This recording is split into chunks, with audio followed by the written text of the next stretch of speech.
Welcome to Central Hardin High School. We're here for Week 11 of KHSA High School football action. Central Hardin Bruins tonight, 8-1 under Coach Tim Mattingly, will be welcoming in the South Oldham Dragons, 6-3 under head coach Jamie Reed. And the 5A South Oldham Dragons come in with an interesting interesting backstory as far as their season is concerned. But first, we're going to talk about senior night. I'm Paul Gray. I got my friend Jeff Noel alongside me tonight. And again, tonight is senior night here at Central Hardin. It's big night. It's the last. Especially for parents of seniors. Sure, absolutely. Why not? Senior night, probably a lot of senior nights going on tonight since it's the last week of the regular season of football. I would think so. So a lot of people celebrating seniors, and I wanted to just quickly recognize some of our seniors. I hope I don't miss some. I've marked my my roster here for the seniors from Central Hardin. That includes Brandon Barnes, Lamarian Blunt, Terry Brooks, Gage Bryant, Garrett Bunch, Michael Kamensin, Noah Connors, Adam Hobbs, Andrew Hobbs, Braden Robbins, and Case Van Blindberg. So if I missed your senior on my roster or they're not on the roster, I apologize, but big night. Big names in there, son. It's not the last time we're going to be mentioning a number of those players. No, it is not, but, it's one of those blessings in difficult times. You're thankful for them, big game for them. And, I keep going back to our very first game, this year with Central. We thought this was it. This was a great year for them. And if they ever had a chance to really just go deep, this was a year to do that. And it's because of a lot of that senior leadership.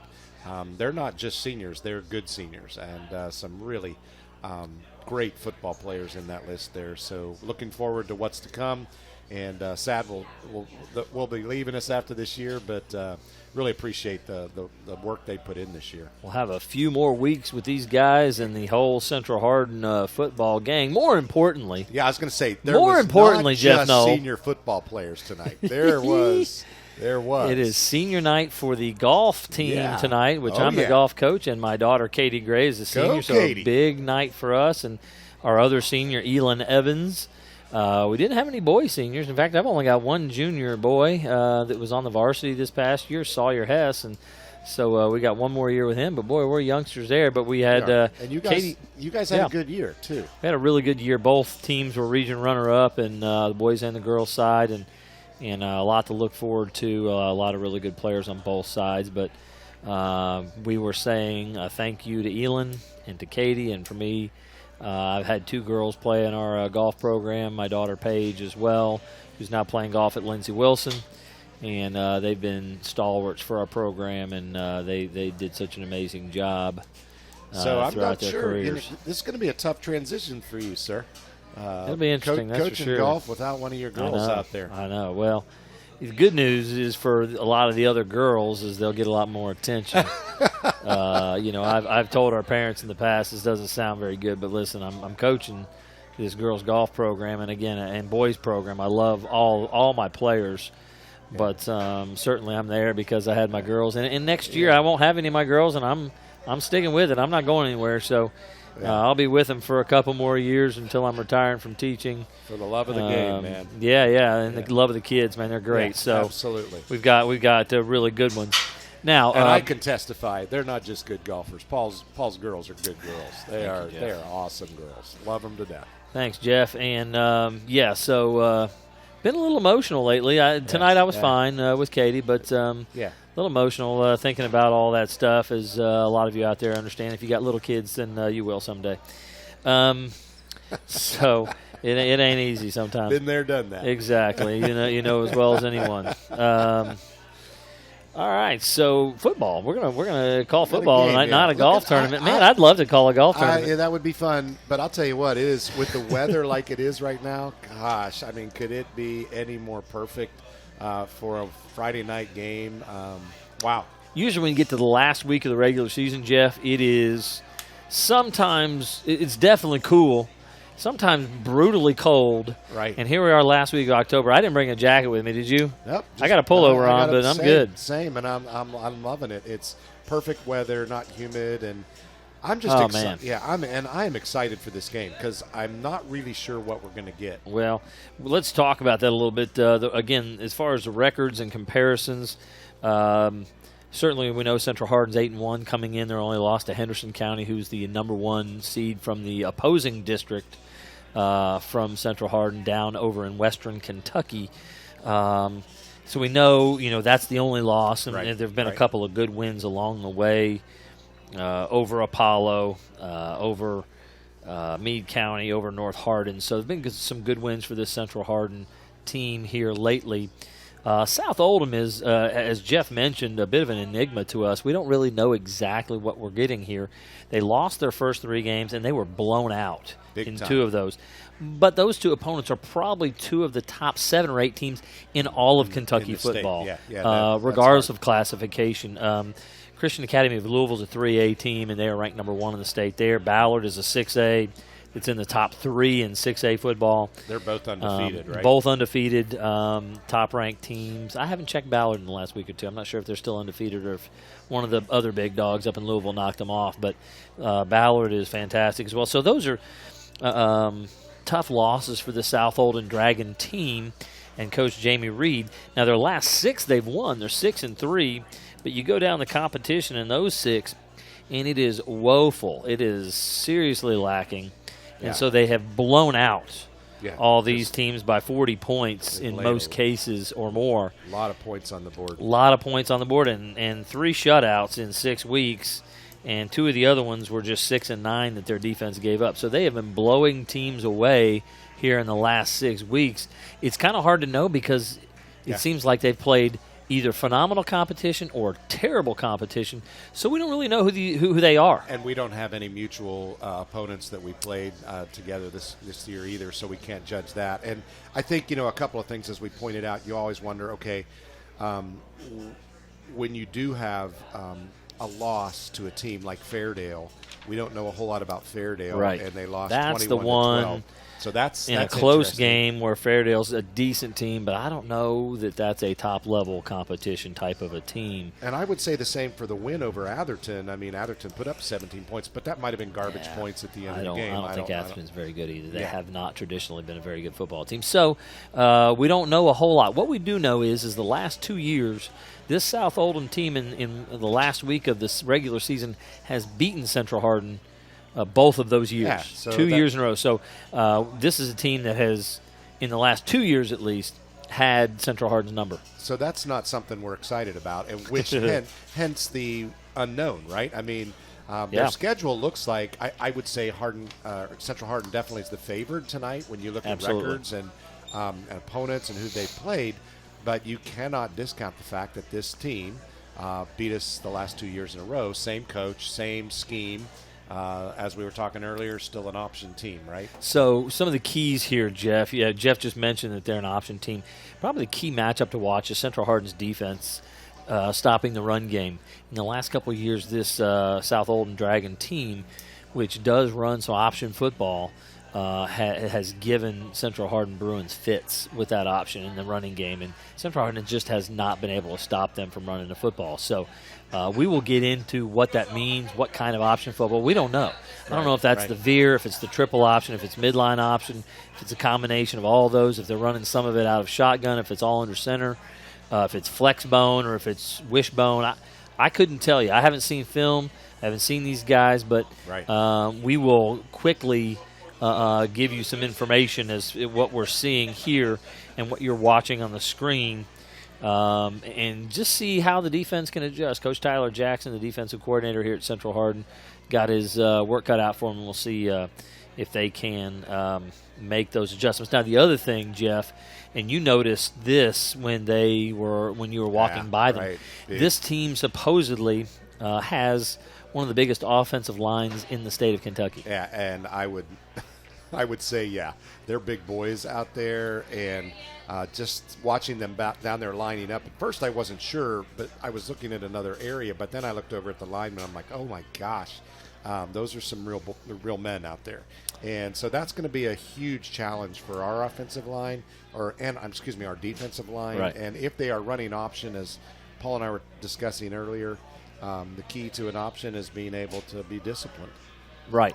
You've got to be assignment driven. You've got to know what your assignments are as a defense. You've got to also know, what's your philosophy. What are your coaches trying to get you to do? You've got to take away certain things against option football. And again, depending on what it is, the South Oldham Dragons are doing, I'm sure Coach Jackson will try to adjust to that immediately, and try to make some, get his defense in the best alignments that they can to try to help that. And again, what you see with good option football teams is they'll adjust their blocking schemes as you adjust your front. Right. So that can make it even more difficult. So we'll see how that cat and mouse game goes. That's a key matchup there. And we'll see now. Go ahead. I feel like we're in a little cat and mouse game right now because I'm not sure. It seems like Central's coming onto the field has been extremely delayed. And meanwhile, you've got South Oldham sitting down here in the end zone just kind of waiting. And it's like, who's going to go first? I'm not really sure. But it's senior night. They want to do it right. Here they go. Here come the Bruins. All right. There we go. Led by senior number 55, Brandon Barnes. All right. Just a little more information, Jeff, I'm going to share with the audience right now. We can talk more about this later, but we got about a minute until kickoff. Next week starts playoffs. We will be here. Here it is. The only one of our Hardin County schools that is in town is Central Hardin. North Hardin will be at Davis County. North Hardin's 4-5. Davis County 6-3. Davis County beat Meade County 43-14 in the regular season, so that North Hardin's got a tall order. It's going to be a tough game. They're on the road, so that'll be interesting. John Hardin is at Franklin County. John Hardin 2-7. Franklin County 4-5. Not sure. Franklin County's played some really tough opponents, man. Franklin County's a good football team, so we'll see if John Hardin can manage to get out of that. And then E-Town is they do have a home playoff game. They're playing Mercer County. 7-2 E-Town against 4-5 Mercer. So that is the lineup for next week. We'll be here following one of our Hardin County schools with HCEC-TV, and it'll be Central Hardin welcoming Owensboro Apollo, who they beat in the regular season. There you go. So we'll be looking forward to that. That was back in September, early September, and we had a 51-20 win over them. So that was significant. So we'll hope for a similar result next week. A little more business to attend to tonight. Central Hardin Bruins, and we'll talk about some of the key players here on both sides as the game gets started. It'll be number 38, Case Van Blyenberg, a senior, to kick it away for the Central Hardin Bruins. That it goes through the end zone. And away it goes. He hit the bottom of the ball a little bit. That's not going to quite get there. It's at the 5. Good coverage. Wow. Smacked in the mouth. Wow. Put him down right there. I'm not sure. Was that number 50? Okay, Miles. Well, no, that's who was returning the ball. Yes, number 21, Julian Miles, the sophomore. I believe number 50 is the on one the that put him return. down. Yeah, Central Hardin, number 50. That's Matthew Withers. So Withers on the tackle there. Good opening. Very nice tackle. Coverage there. The Dragons will take over at, I think, the 18, their own 18. The ball is close to the left hash. Man, big guys. Little flex bone straight ahead first back on the first option. So flex bone look, which means you instead of having a wishbone, you've got two wings, and those wings will constantly be in motion. A lot of times going back, sometimes working back to the same side they started from. This time we're going to see shotgun. Wow, a little variety here. And they're going to give. Quarterback actually pulls it. Oh, he did. Took it, kept it up the middle. All right, so that was a read option, Jeff. So still option football. That's quarterback number 12, Nick Hamilton on the carry. He picks up about 5 on that one. They had 3 on the first carry. So 3rd and 2 now from the 27-yard line. Tight slot to the right. 2 backs in the shotgun. Gives to number 4 there. Stuffed. Nothing, man, yes. Number 4, Jeffrey Burton, who's their leading rusher, just over 800 yards on the season. Adam Hobbs was all over that one. Lost about maybe 2 or 3 on that one at least. Very nice. Very nice.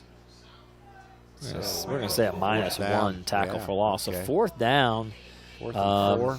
I believe it's number 2, Jackson Fisher, who is the kicker. I believe he's also the punter here. Yes. For the Dragons. Actually, it's 21, Julian Miles, kicking that away. Fair catch. Brooks fair caught it and was hit. Fair caught. And the flags are out. So man, number 18, that would be Wyatt Fowler. Big mistake on Mr. Fowler right there. So Wyatt Fowler, who is the leading tackler on the South Oldham squad, got down there in a hurry. And, but not that kind of tackle.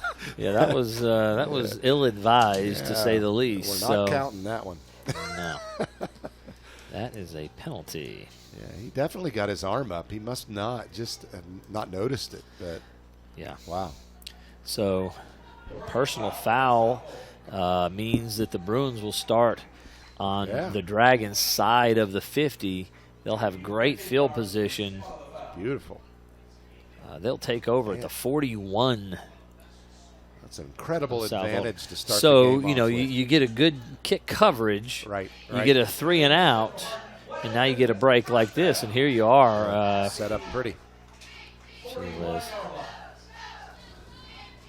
All right. So 1st and 10. Looks like Zach Spurrier, quarterback for Central Hardin, the junior, is in the shotgun. Tight end to the right. Actually, it's quads left, and they're going to go jet sweep left. All kinds of rude. Walker Meredith, big carry. Oh, fumbled it. And it went I think it's out of bounds. Oof. I think they may have called him down. So at the 22, 19-yard carry to start off for Walker Meredith. They really overbalanced the formation to the left and ran the jet sweep that way. That ball was rolling on its side, and it just kept. Thankfully, it rolled out before. Yeah. So Walker Meredith picked up. I think they're going to go same thing the other direction. Here comes Meredith on the same play the other way. He's going to cut it up this time. Very nice. Excellent. Hard running. Excellent. He's inside the 15 to about the 12. I don't know. Did he get it, Jeff? It's right at the line. First down they're calling. He gave it to him. It was pretty tight, but he gave it to him. So 10-yard gain. So Walker and Meredith, 19-yard and 10-yard gains to start this off, and the Bruins are in scoring territory in the red zone. Excellent read for Meredith to see that seam and to cut it up quickly. All right. Same look, it appears. Now quarterback Spurrier off left tackle, just short of the goal line. About the 1 yard line. I think it's another first down. Yeah. Yeah, it is. They're going to mark it at the 2, Jeff. Not giving it to him. Nice run. He's almost stuffed it in there. Another first down on the 11-yard carry. So 3 big runs, and the Bruins are on the doorstep. Kay Payton just came into the line. 9:16 to go here in the first, and the clock is counting. Boy, that'd be a big boost if they could punch one in right off the bat here.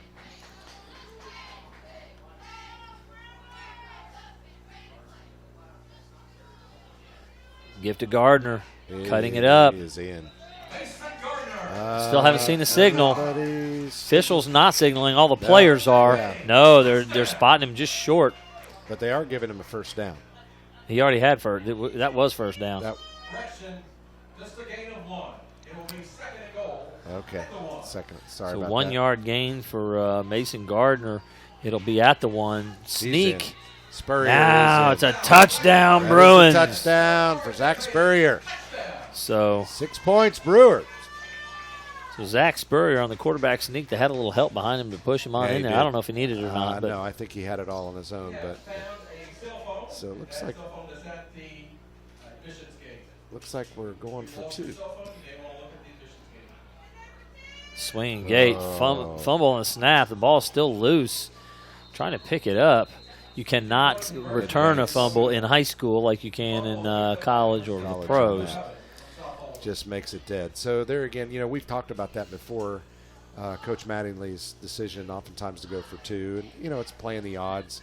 That you're pretty much going to do that. And beginning of the game, not knowing totally what you're up against, he knows something we don't, obviously, and wants to put some points on the board.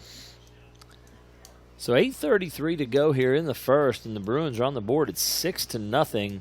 And Wow, great start for Central tremendous. Hardin here. Can't write that script any better. You can't. So defense came up with a good stop.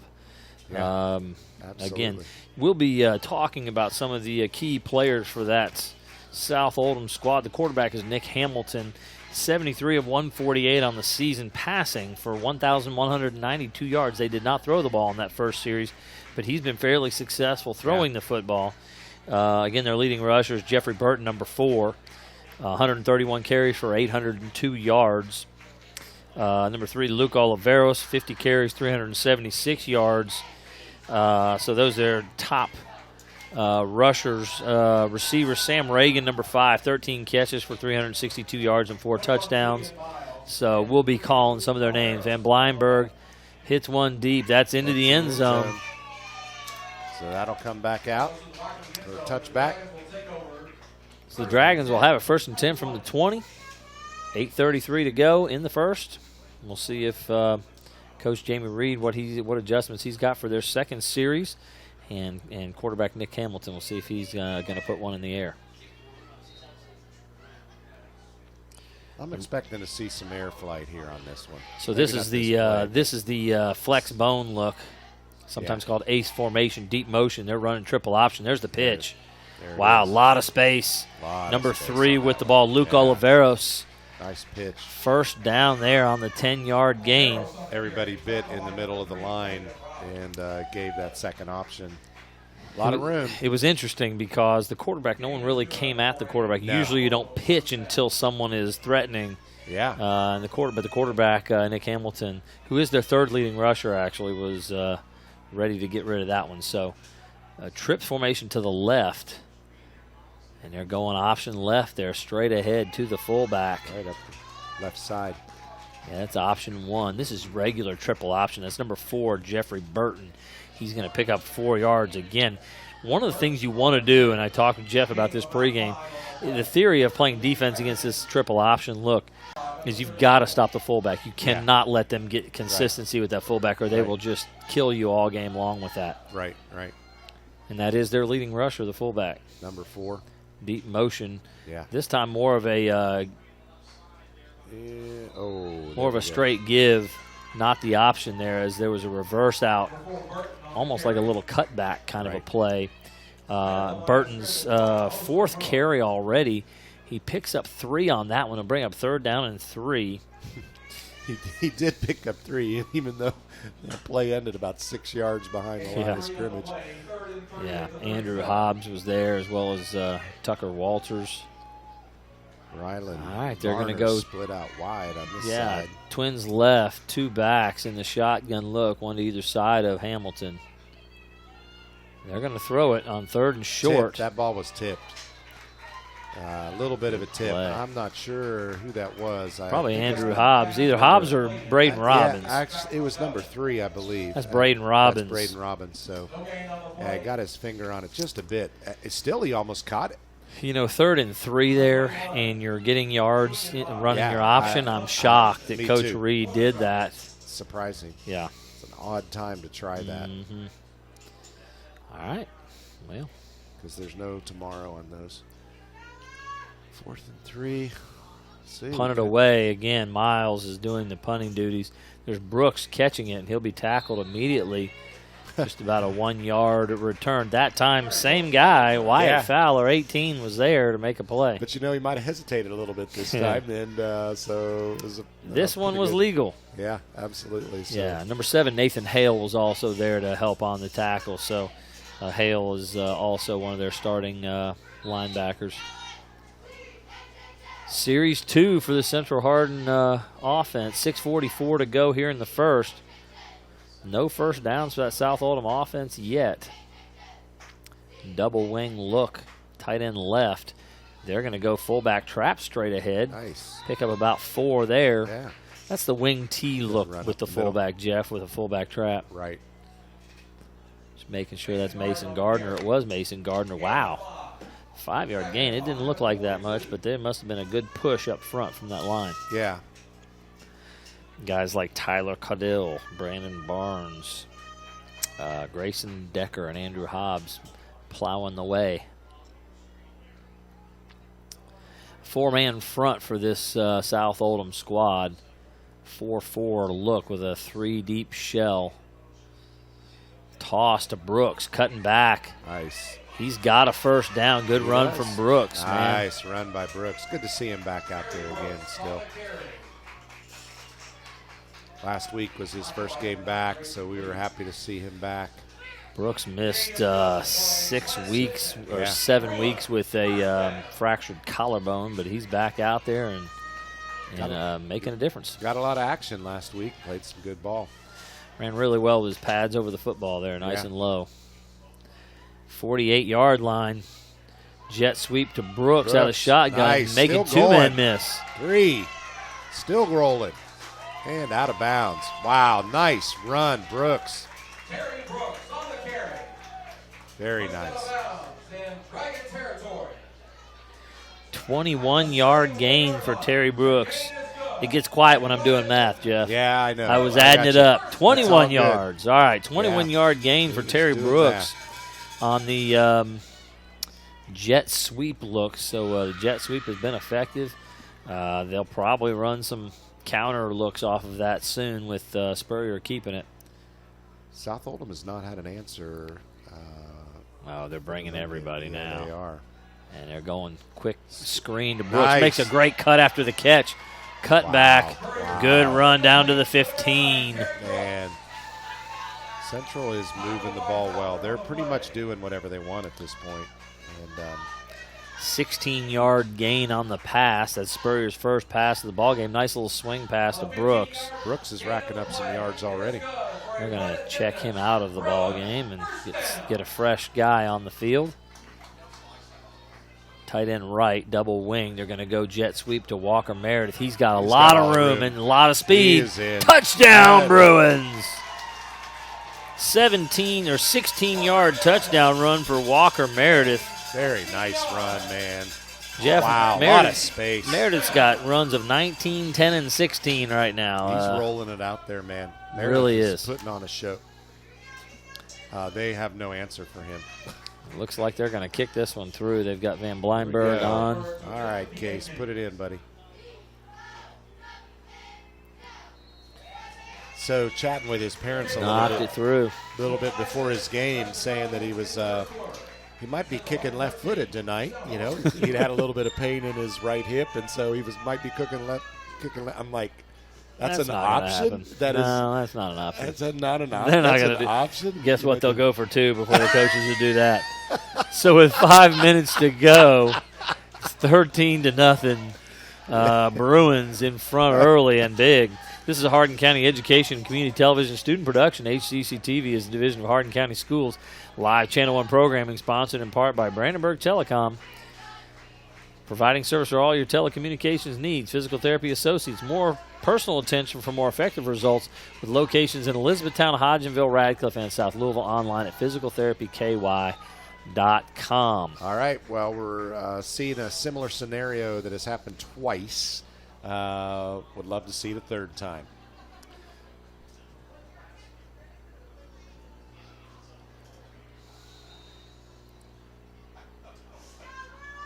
Great start for the Bruins tonight. See if Case can put it into the end zone. And another defensive stand. Boomed. And into the end zone. So it'll be 1st and 10 from the 20 for the Dragons. See what kind of variations on the option we can see at this point. Well, they're running a lot of true triple option look. When they get in the shotgun, they ran some read option look as well. May have been more of a quarterback counter. I'm not sure if there was a read or not on that play, but the quarterback kept it on that look. Right. All right, we got double wing, which is the it's called the flex bone. Deep motion there from Oliveros to give to the fullback. Nothing. Wow, very nice 5 stuff. Guys there for Central Hardin. Nice Gage stuff. Bryant. Man. Adam Hobbs. Burton was stopped. Whew. You know, you're not getting, and this is where these big guys on the offensive line are doing what they're supposed to do. You're not getting the kind of penetration from the Central Hardin defensive line that we've seen in the initial impact. But they are hanging around and they're making the stops. and Maybe they're that's stuffing part of the holes. discipline thing where It could be. they've got to be where they're supposed to be. Right. You really can't penetrate against an option team. You've got to You play will get burned along every the time. line of scrimmage. Right.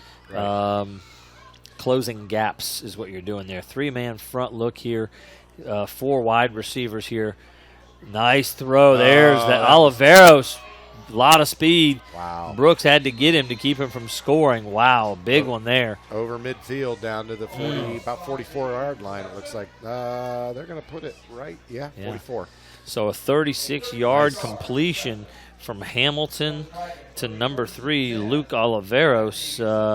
Good-looking pass. He found a Yeah.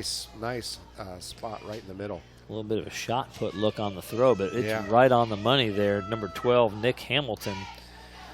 Wow, big play for this Dragon offense. Flex bone again. Oliveros in motion. They're going to play action again. Looking down the field, wide open, number 8, way overthrown. Wow, I could tell when that came off his hand, that was going to overthrow. He Well, they cranked it. had number 8, who's Rylan Varner, who has 24 catches. He has more catches than anyone else on the team. Wide open. That would have been 6 points. It totally would have. Here's the problem with that throw. When you're throwing a seam route like that, it should not be lofted. That should be on a line there. He needed to shoot that in and not try to throw it up down the field. So it was more of a fly. Third option, beautifully run there. Yeah, Miles with a big pickup. Almost to the yard to gain, but not quite. So Julian Miles, his first carry, he's got 9 yards on that. So that's the third option in the triple option look. And he took a hit that time, Hamilton. Totally did. That was the true option. I think Braden Robbins and You got to be pretty tough when you're an option quarterback. Be ready to take that hit. Terry Brooks down, and he's holding that left. Oh, no. Oh, no. That's where the collarbone was broken before. He's holding right in that same spot. He got up and then kind of went back down on the ground. Now he's up walking off the field. Man, I hate seeing that. That is. He's off to such a great start tonight. Yeah. Played a good game last week. And if he's re-injured it, I'm sure he knows exactly what it is. He's got some pain in it, that's for sure. So it's 3rd and 1 on the field here after hopefully just took a big hit on it and didn't. Hopefully it's not re-broken. That would be a disaster. All right. 3rd and 1, and there's a penalty called. Illegal motion on the offense. There were several guys moving and milling about, but it didn't look like they were set. So it's going to be 3rd and 6 after the penalty, Jeff. Wow. So there's no medical tent up tonight for the Bruins. And I hope there never used to be such a thing. Yeah, no. Put somebody on a table and that's work on for it, everybody to see. Yeah. All right. So instead of 3rd and 2, it's more like 3rd and 7. Sprint out, look for Hamilton. Good throw on the sideline. Got him. First down. Nice Varner. Varner again. He's a great end. Wonderful receiver, but see, that pass was a little bit more like what it should have been on the last one with that seam. It was low and zipped. 17-yard completion for the first down. That'll take the ball to the 26-yard line, probably more like a 16-yard completion there based on where they're spotting it.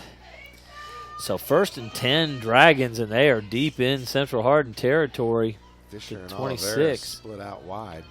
Up. They go. Oh, Burton was down in the back. The flag, too. Is that Braden Robbins? Robbins making the tackle. Robbins was in the back.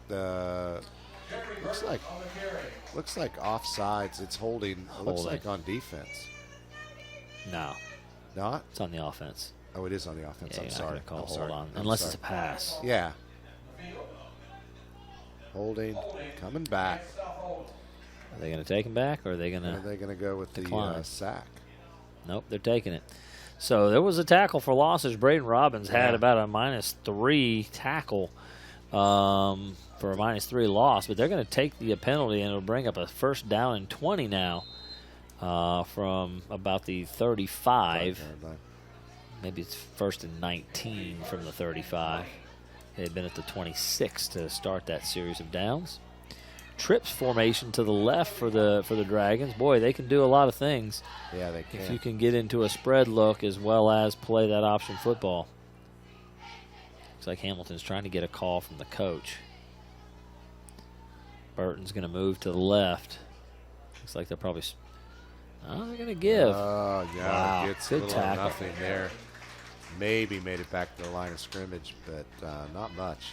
Wow, yeah, he got about Number 2 10, yards. Noah Payton was there to make the play. 2-yard gain for Burton. Noah Payton on the tackle. 2nd and 17 now. 1:48 and counting here in the first quarter. Very long at the 33. Number 2, Jackson Fisher checking out. We've gone into this flex bone look. Some people call that ace formation. Double wing, double split end. Three-step drop. They're throwing the fade to the left. Oh, my goodness. Right through his hands. Beautifully thrown. Should have been caught. Michael Kamenzin was in coverage. He's checked in for Terry Brooks. Right.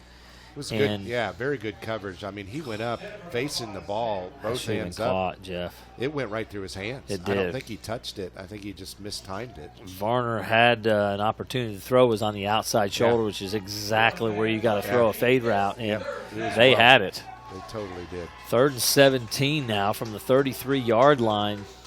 2 receivers to each side. Deuce formation, 4 wide.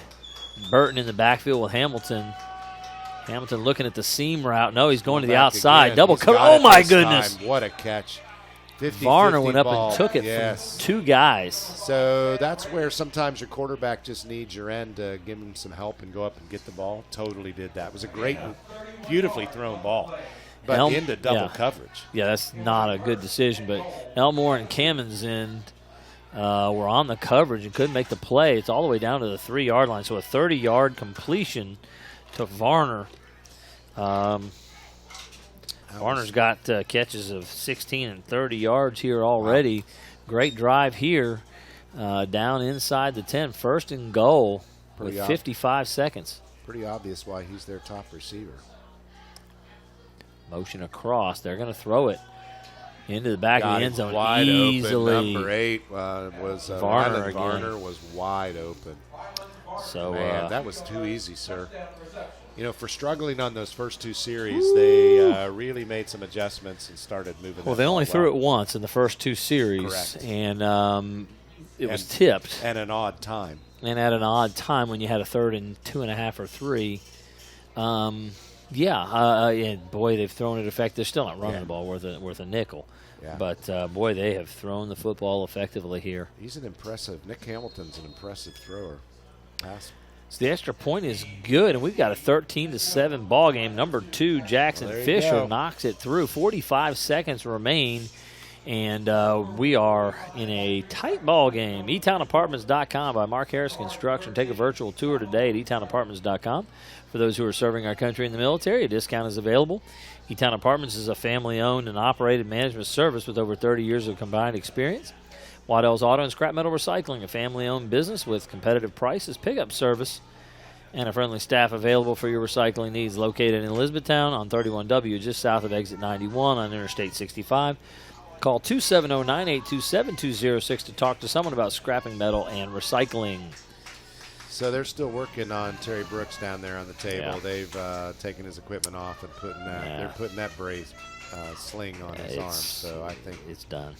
That's awful. Man, that's heartbreaking. They wouldn't be putting that sling back on if it wasn't a re-break. So it's he may have come back a little soon, Jeff. Honestly, I talked to him the week last week before they played North Hardin, and he told me on Monday that there was still a hairline fracture in the thing. It was not completely healed. I was kind of shocked that he was playing. I thought that meant that they were a little behind on the recovery. Jackson Rashaw making a couple guys miss out over the 20 to about the 23. Yeah.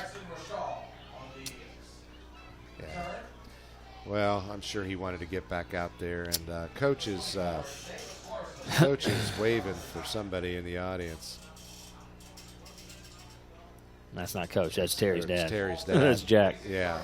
Okay. Maybe they're getting ready to go to go get it looked at. Yeah.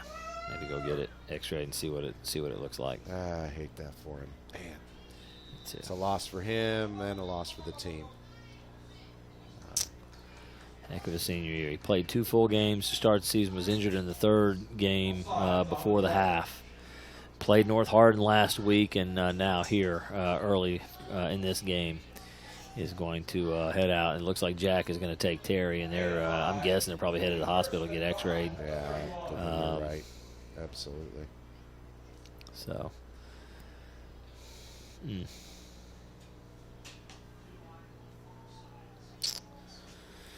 It's almost like he's resolved in knowing what it is. So here we go. Yep. And first and 5. Gardner? There was a penalty on the first play. It's Gardner around the side. So a 4-yard gain to bring up 2nd and 1. Yeah, I was going to say, he's just short of the line to gain there. Yeah. Doesn't look like they... 15 seconds to go here. I don't know if they'll get another play. They're marking it 2nd and 2. Yeah, they are, aren't they? 3-yard gain for Gardner. 5-4. They are going to get it off. Play action. Look to Robbins. Hit him right in the hands. Oh, wow. That could have been an easy pick on the tip there. So, yeah. Wow. Now, again, Braden's got to catch that ball. Hits him right in the hands hit him there. Right in the hands. Now, the other thing, though, you would say is Zach Spurrier throws an over 90-mile-an-hour fastball as a pitcher, and he threw that very hard, and it's a very short throw. Maybe a little touch there would have been a little better. Would have been helpful. Yeah. So incomplete pass, and the clock stops with 0.9 seconds in the quarter, and so we'll see one more play before the quarter is over here. Double wing formation, tight end left. Deep motion there. They're giving to the fullback straight ahead on 3rd and 2, and nothing doing there. Nothing. They're trying to push forward, but the scrum. Dragons are going to get the stop here, and so we'll go into the quarter with the Bruins likely to punt when we come back. That is very short. So we want to thank E-Town Exterminating. It's a locally owned, family-run pest control company. It's been serving Hardin, Meade, Grayson, and Nelson counties and the surrounding areas of Kentucky since 1976. Whatever your pest control issues are, termites, spiders, crickets, general pests, even moles, their team has the knowledge, skill, and training to safely and effectively eliminate the problem. Call 270-737-6900 or go online at mugabug.com. We also want to thank West Point Bank. They have 5 offices located in Elizabethtown, Radcliffe, Upton, Glendale, and West Point. Find us online at westpointbank.com. Let us help make life simpler. West Point Bank. Hometown banking made simple. Well, 1 quarter in the books. 13-7 Bruins, a good start, but certainly it looks like we're in for a ball game tonight. I would have expected. Yeah, I would have been shocked if South some kind of adjustment, and they certainly did.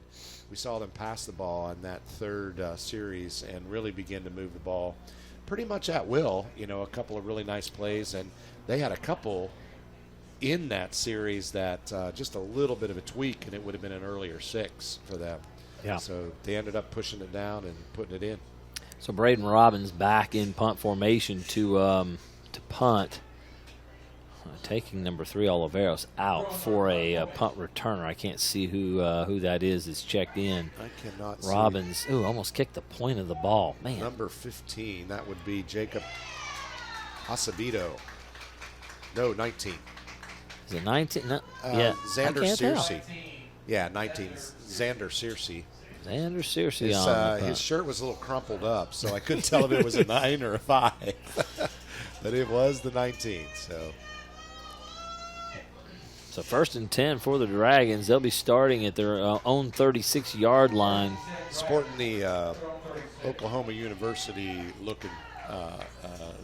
The way the uniforms are. Now it's green, but it's green, but it's got that Sooner look to it. It really does. The SO for South Oldham on the helmet, not the OU, but it's similarly hooked together.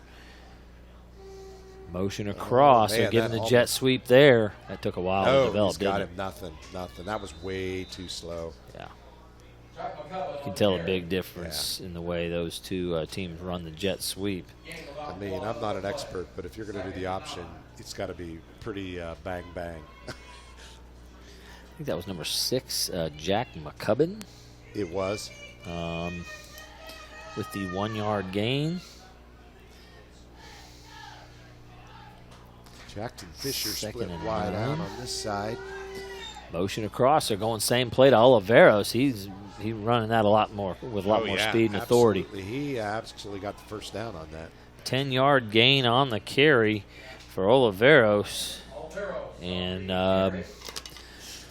it was Adam Hobbs making the stop, but not before the Dragons pick up a first down. So you throw the ball effectively, and it starts to open up the field. Right. I don't know, Jeff. Jeff is looking up at me like he's sitting in a hole. His chair is really low. Mine's really high. That's just how they were when we got here, Jeff. I know. I feel didn't like do this to you on know. purpose. Maybe I should. That'd be funny. I'm having a bit of a complex here. He started looking at his chair like, what's going on so here? Far below Paul here. Sorry. That's funny. 1 yard gain there for number 4, Burton, on the carry. Burton at his fullback spot has not gotten a lot of big numbers so far tonight. Yeah. 3 yard gain, -1, 4, 3, 0, -3, 2, and 1 have been his yardages, and he's their leading rusher on the season, so not much there. He was getting a lot of ops there those first couple of series, but he just wasn't turning it into anything. They're going to call that a 2 yard gain, actually. I'm sure Mattingly's got them, Coach Mattingly's got them keying on him. Looking Wow. deep down the field. He's got him. Oh, good nice play. D. I don't know if you saw who that was in that coverage, Jeff. was For the first time, Zach Spurrier is playing defense. He told me that today. Wait a minute. That was I did not notice Spurrier. that. That was Spurrier. So listen. What's up with that? Well, they've got some injuries back there. Engstrand, I think, is out. He's Okay. over here on the sideline. But no, I did not notice that. You know, like, what is Elmore, Spurrier who's doing back actually out there right now, has Okay. a sprained ankle, and so I think they've, with Terry Brooks out, I think they have kind of rotated some people. And they had to put Spurrier is Spurrier in. playing safety, so good coverage Wow, from there the you quarterback there, from the big quarterback. Yeah. Play action, look again, going deep again. Man, they're taking a lot of shots. Spurrier there to make the hit, but And he the hung catch on. made. I think Varner again. I think the South Oldham coach is picking on the quarterback playing safety. 2 in a row, and that time it worked. But it still was a nice tackle by Spurrier. I thought he dislodged it when that hit, but Paul's doing math, so that's 37-yard gain. Wow. Varner again. So Varner with 4 catches already, and man, he is tearing this Central Hardin defense apart. 1st and 10. Motion across, jet sweep, lots of space out there. Small Spurrier. pickup. Spurrier made the tackle. It's number 7 on the carry. That is Nathan Hale. He'll pick up 4. We're going to call it 2nd and 6. Spurrier comes up from the safety position for that tackle. Now Engstrand coming back onto the field, and Kemmons in checking out. Engstrand's he's been playing safety. Engstrand has, with Brooks out. He's going to the corner spot. So here they are in the flex bone again. Burton behind Hamilton, motion across. They're going jet sweep again. That one is read it covered well. up. And there you go. Nice. Drops him behind the line. that was Jackson About a Miles. 6-yard loss, I think, on that one. He is tackled for loss. He's tackled for loss this season. Yeah. State Farm will donate $10 to the Oak Academy. So Seen Spurrier back there playing safety. I had a bit of a flashback. Our quarterback played safety quite often. Sure. So -6. It was 3rd and 11. It was Jackson Miles on the carry. Couldn't see exactly who made the stop. It may have been Engstrand coming up from his corner spot, or Elmore coming up from his safety spot. Play action. Look, intercepted. All right. Who is that? That was Elmore.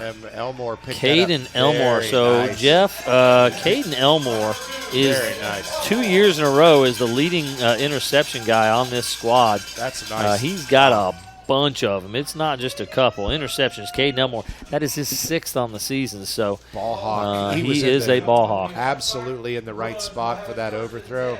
You see the left ankle all taped up over the shoe there. Right. He's got a nice little knot on that ankle still man. from a sprained ankle from practice earlier this week. But he's hanging in didn't there. hamper him too badly to make that No. play. Yeah, very nice. picked that up off the turf, man. I mean, that was So sweet. I think he caught it in the end zone, so they'll get it did. 1st and 10 from the 20.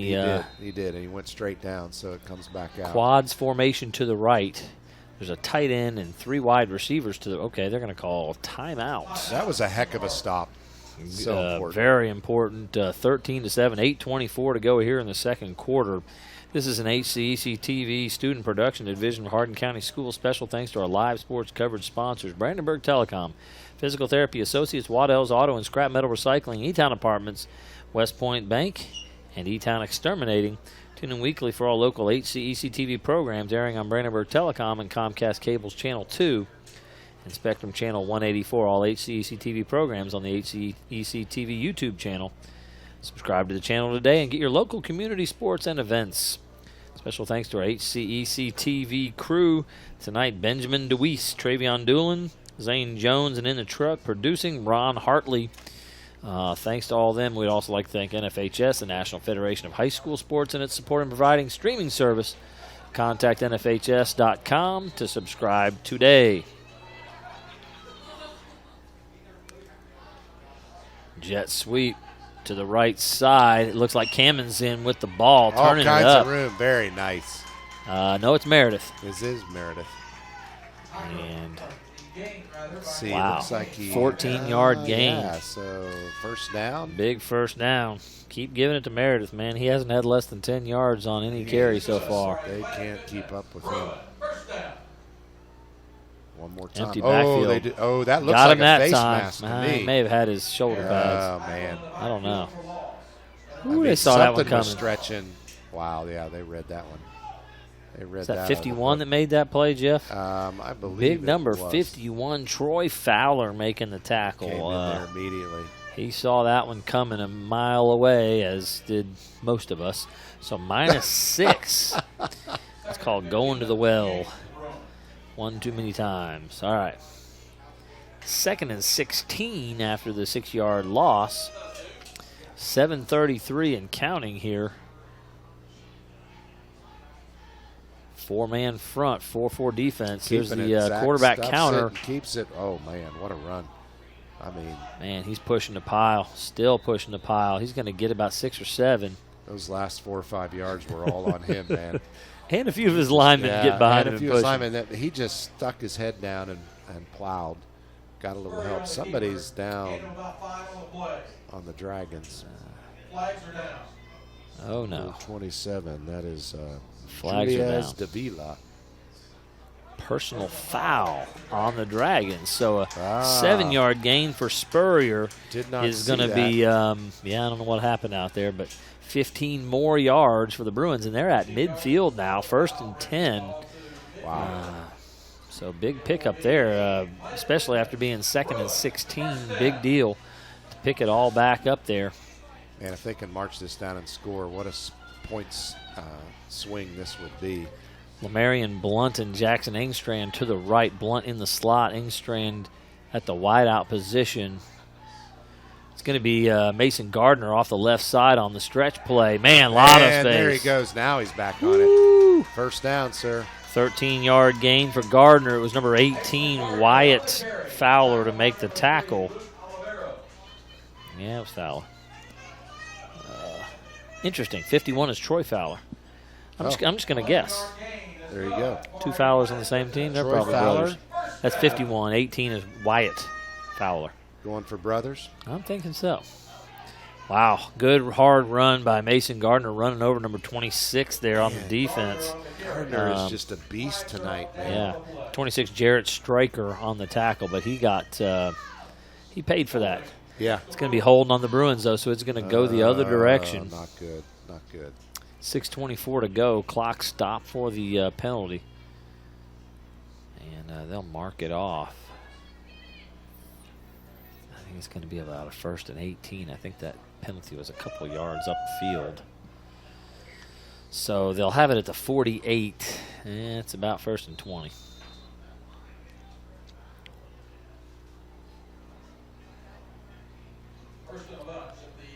Yes, it is. The announcer said 1st and a bunch. They're going to throw it here. Spurrier escapes. He's got room left. He should run it. He's looking deep down the field. Lamarion Blunt misjudged it. Yeah, they're not going to throw a flag on that. I'm with you. I think he just should have stuck it and ran. He could have picked up 10 easily. Easy. He had green, well, I was going to say he had green grass in front of him. He had brown grass. This Bermuda has gone dormant, and it is brown now. Probably white on your screen if you're watching maybe. it. It's so brown. So he took a shot down the field to Lamarion Blunt. Blunt he kind of made a bad adjustment coming forward instead of staying deep. Ended up in double coverage by the time the ball got there. Yeah. Thankfully, it wasn't intercepted. 2nd and 20. Double handoff to Robbins. Gardner to Robbins, and he's only going to get about 5 or 6 on that. So we're looking at 3rd and still 3rd and 15 bunch. probably. That's a bunch for 5th or 3rd down. That's a bunch. That's still a bunch. Maybe 3rd and 16. They're just going to give him a 4-yard gain. 3rd and 15. So I'm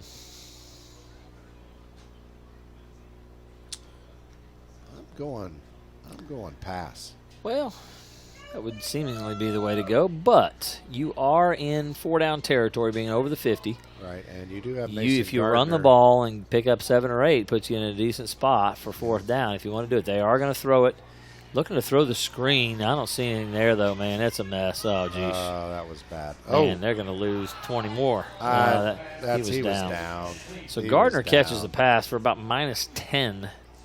And they slammed Gardner down. They had that sniffed out from the beginning, so totally completed pass, but that didn't work out too well. Nope. 4th and very long. 4 and 15. So let's see. He's 4th and 25 to go here. On his 20 to receive. Robbins back to punt. Gets it away. They were coming pretty hard for that. End over end punt. It's going to get a great bounce for the Bruins. Kick, yeah. All right. Looks like it'll be around the 15. So 16. The Dragons will take over at about their own 15-yard line, maybe just outside the 15. Good kick for Braden Robbins, and they'll pin the Dragons back with 4:25 to go here in the 2nd. Attention, Central Hardin Hall of Fame inductees, will you please make your way 4 minutes to the half. This half is moving pretty quickly, actually, but at midfield at halftime. Attention, Central Hardin Hall of Fame inductees, please make your way to the flagpole into the field. We will bring you out on the field at halftime. all right. So it's 1st and 10, ball on the 16, Dragons ball. They got Sam Reagan split out far left, and he's dropping back to pass. He's going for Reagan on this side, and he's got the ball on a tip. Unbelievable catch, cutting back, a lot of room, still rolling. Stays up all the way down to the 23-yard line. That was an amazing catch. He was on the outside shoulder, and he tipped it up in the air. It was almost knocked out of bounds. Knocked out of his hands, but he turned back into it. And, wow, an amazing catch by Sam Regan on that play. So 59-yard completion. Wow. They're deep in their own territory, and now they're deep into the territory of the Bruins. It was Walker Meredith on the coverage at his corner position. I thought it was. I think there was some pass interference there. He pulled on the jersey. There was 100% pass interference. And it didn't matter because Reagan just made the play. He caught the ball anyway, but I never saw the flag. Obviously, they didn't call it. But wow. Oh, man. Number Great 41, play. Mr. Adam Hobbs. Mr. Hobbs is in the backfield. So that was a jet sweep to number 3, Luke Oliveros, and Oliveros has some speed. But, boy, he ran him down like it was nothing. It was supposed to be a jet sweep. Yeah. The person with the jets was Adam Hobbs. So Adam minus Hobbs. 3 Spun on him that around. carry. And Hobbs was shot out of a cannon to come make that play. Hobbs was a little bit ticked on that about that last play. Maybe it looked like it. I formation for the first time tonight. How about that? A little tight. They're going to go toss sweep. They're going to throw it. Double toss. Elmore's there. Intercept. Oh, they're going to call flag. That's got to be on the other team. Yeah, he ran into Elmore. Yeah, I think that's offensive pass interference. Offensive PI. Elmore had it on his chest, and but I think he was hit early. And whenever you have your tailback throw the ball, if the guy's not wide open, it's could be a problem. And that one was, and that was almost an interception. That would have been 2 for tonight. Are they going to take the penalty or decline it? I would take it, I think, in this case to move him back. Yeah, they're going to take him back. Will that retain the down? Yeah, it'll still be second down. It'll be second down and 23 now. That would be classified as second down and a whole bunch. And a whole bunch. Second down in a bunch and second down in a whole bunch. Wait a minute, more than that. Holy cow. What is going on? 15-yard penalty? I can't get Mr. Wright to notice us over here mocking him. 5, 10, 15. Wow, yeah. Second and a lot at the 42. Wait, it's second and a whole bunch, not second and a lot. Trip formation to the left. Hamilton sprinting out that way. There we go. Oh, over his head. Overthrown. So he was trying to go to number 2, Jackson Fisher. Out of bounds and out of his reach. So that'll bring up 3rd down and 28 here. It was a 15-yard penalty, not a 10-yard. I was saying 3rd and 23, but it was a 15-yard pass interference call. Unfortunate for Elmore that he couldn't come down with another, but probably he was in great position. A smart penalty. Well, they were behind the corner a little bit, the receiver was, but Elmore made a great play coming over the top. Had that one covered. They're going to go deep again. Just take a throw at it. Reagan's there. Intercepted. Picked off. Walker Meredith gets the better of him time. Second interception by the Bruins tonight. Yes. So on the 14 there is where they'll take over, I believe. Maybe the Gardner 13. Getting a little payback there for that big pass play that went the other direction on him. Was that Gardner? I thought it was Meredith. I'm sorry. I think it was Walker Meredith. Was 28. It was Meredith. Again, same matchup with Reagan. Sam Reagan made the play on him earlier for the 59-yard catch, but this time it was Meredith going high into the air. You teach that high point, don't you? Yes. Catch it at the high point. Absolutely. And he went up as high as he could. Got somebody down here on the sideline. It looks like Elmore, actually. Caden Elmore with his shoulder pads off, checking his shoulder and or collarbone. Carry by Spurrier straight ahead. Got to get a couple, maybe. I think he's to the 15. Oh man, that's Robbins.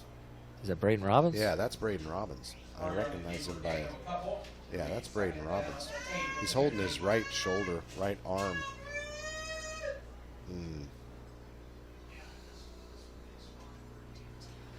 So a 3-yard gain. Yeah, his mom is down there. All right. 2nd and 8 from the 15. Pitch out to the left. He's got big all kinds run. of Meredith just pushed out of bounds. Wow, Meredith.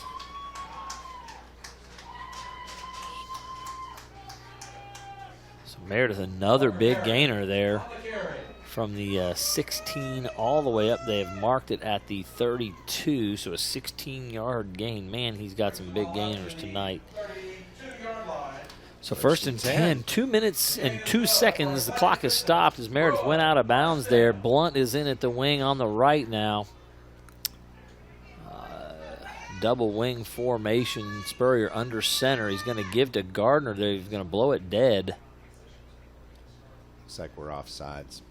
On the defense. On the defense. Defense offside, so it'll be 1st and 5 now from the 37. Again, this drive started at the 13-yard line, so we'll see if the Bruins, with just 2 minutes remaining here in the half. Gardner was a little disappointed. He was hitting his head with the ball. I think he thought they were offsides. Or he just wanted the ball. Yeah, I mean, give the man the ball. He just said, I want the ball. Winners want the ball. Love that. Yeah, he loved that. Almost got him again. Yeah, he totally did. Spurrier's putting it on him. So 4-4 defense here. Back under center. Same play off the right side. Gardner gets maybe a yard and a half. Yeah. cut back. And there's number 6 was throwing Tucker Walters onto the ground. 6 is McCubbin. Wow. You know, Personal foul on South Oldham. There was no reason for that the play had been over. It was 15 for a yards while. away from the play. Sure. So offset penalties. So there is no penalty. Just play it over. What now? There was offsetting penalties. Was there another penalty on the play? Yeah, so it's down over. Wow. Okay. They did move the ball up actually to where the spot was where he ran it, so they've made an error on that. That is not where the ball is supposed to be. If it's offsetting penalties, which it appears as though it is. Meredith makes a nice cut up, and he'll get the first down. He needed 3, he got 5. Either it was that or they picked up the flag and it wasn't a penalty. Maybe. Yeah. I just heard the announcer say offsetting, so that might not have been, because I did not see another flag anywhere. So, yeah, that's Robbins on the sideline there. Elmore good. has checked in. That's terrible. That's a big loss for us. It really is. I mean, he looked like he also is getting in a sling. Yeah, His maybe a mom was- dislocated shoulder, or maybe like Brooks, it's a Here we go. collarbone. Meredith, there's a flag coming in late. I'm guessing that's a hold. Yeah, it was in the backfield. About an 11-yard gain for Meredith.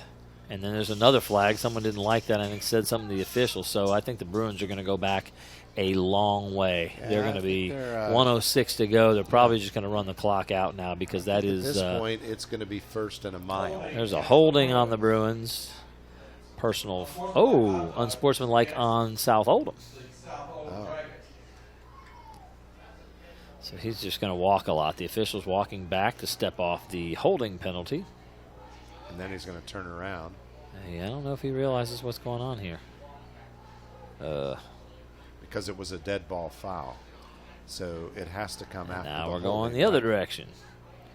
He's just going to get some exercise. He's getting his steps in, Jeff. Hey, man, whatever it takes. So it's going to be 1st and 5. They were out there doing karaoke up and down the midfield line before the game. So, big respect to the Zebras out there. Timeout South All Oldham. right. It'll be 1st and 3. This is a Hardin County Educational and Community Television student production of HCEC-TV, it's a division of Hardin County Schools. Live Channel 1 programming sponsored in part by Brandenburg Telecom, providing service for all of your telecommunication needs. Physical Therapy and Associates, more personal attention for more effective results. With locations in E-Town, Hodgenville, Radcliffe, and South Louisville. Online at physicaltherapy.com.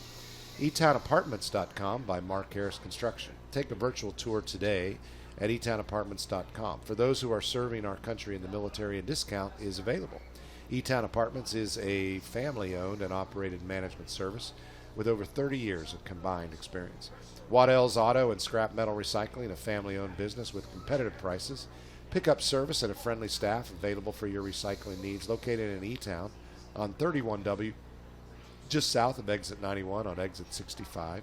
Call 270-982-7206 to talk to someone about scrapping metal and recycling. Well, it looks like the refs are still trying to figure it out here. Yeah, I'm not sure they're spotting it. Well, they may be spotting it correct. Again,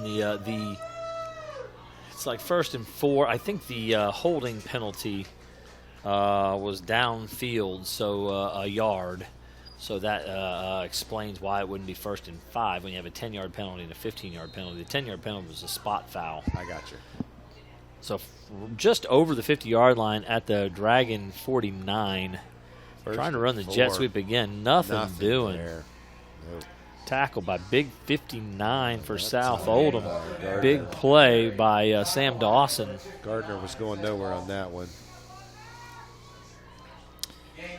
Well, the clock is ticking, and they're not doing anything to stop it here. So Any hurry. I have a feeling they're going to throw the football a few times here and see if they can hit a big one. They'll continue and maybe even use some timeouts. If not, they'll let it go. Actually, they're going to run the football. Tuck it and run and get nothing. Spurrier's getting nothing on that one. Wyatt Fowler and number 26, Jarrett Straker, both there to help make the play. Somebody stopped the clock. Must have been a timeout called. Central Hardin has called a timeout. Okay. I want to thank E-Town Exterminating. That's a locally owned, family-run pest control company. It's been serving Hardin, Meade, Grayson, and Nelson counties and the surrounding areas of Kentucky since 1976. Whatever your pest control issues are, their team has the knowledge, the skill, and the training to safely and effectively eliminate the problem. Call 270-737-6900 or go online at mugabug.com. And West Point Bank, 5 offices located in Elizabethtown, Radcliffe, Upton, Glendale, and West Point, or find us online at westpointbank.com. Let us help make life simpler. West Point Bank. Hometown banking made simple. Well, it's 3rd and 3 on 47 with 27 seconds left. It'll see what Central Hardin can do with a little bit of time left on the clock. Trip formation to the left. And he's got the big, but he's going to tuck and run. He's got the first down. Wow, bounced off it. Oh man, down. It looks like Coach Mattingly's calling another timeout. Spurrier about killed a couple guys out there. There's like 3 South Oldham guys in the wake of Zach Spurrier's 57 path. and number 59. Yeah, these are not little boys either. Yeah, that's Toby Sircone and Sam Dawson again, getting up gingerly, slowly. So. Timeout call, 1st and 10 on the big run by Spurrier there. He picks up about 10 yards. He does. Maybe it was 9. But Coach Mattingly called that timeout, but they're the ones that would have had to have called a timeout. Yeah, that's their last timeout there at the 37. 18 seconds remaining here. Again, you can throw a few passes and take a couple of shots if you want. Right. It'd be nice to stuff one in. I mean, you're also getting pretty close, to just. You need about 15 to 20 yards here to have for Case to try one. To have Case give it a shot here. From this point, you're talking 53 yards. He does not have 53 yards. He may have 40. So right. They need 13 at least to give him a good crack at it, which is doable here. Again, you'll have to sprint up and kill the clock. Again, nice. in high school, if you can pick up a first down, you get the clock will stop briefly for you to get to the ball. So, see Gardner and Meredith on the field, Blunt's on the field, Jackson Engstrand on the field. Splitting wide out right, number 7. It's Engstrand, 7. Meredith, 28. Blunt's on the left side. I think Gage Bryant's in the ball game. They're going max protect here. Spurrier sprinting out. He's going to take a deep shot. He's got somebody open, but he throws it well out of bounds.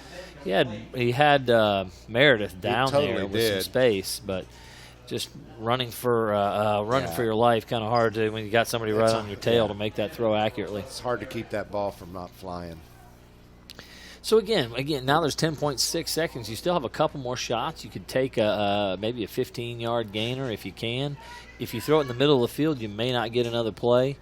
If you can throw it on the sideline, you might be able to get another shot here. It's about the only hope. So now it's Blunt and Engstrand to the right. Andrew Hobbs at the right tackle over here, trying to get a call to know what he's going to do in protection. Sitting in the pocket, drifting to his right. He's got a lot of time and space. He was trying to get it to Adam Hobbs to catch it and step out of bounds, but unable to get that. It's tipped a little bit, I think, by number 18. Oh, absolutely. So, unfortunately. Fowler, 18. 5.2 seconds now. It'll be Wyatt Fowler, not Troy Fowler. Yep. We're going to go with our brothers.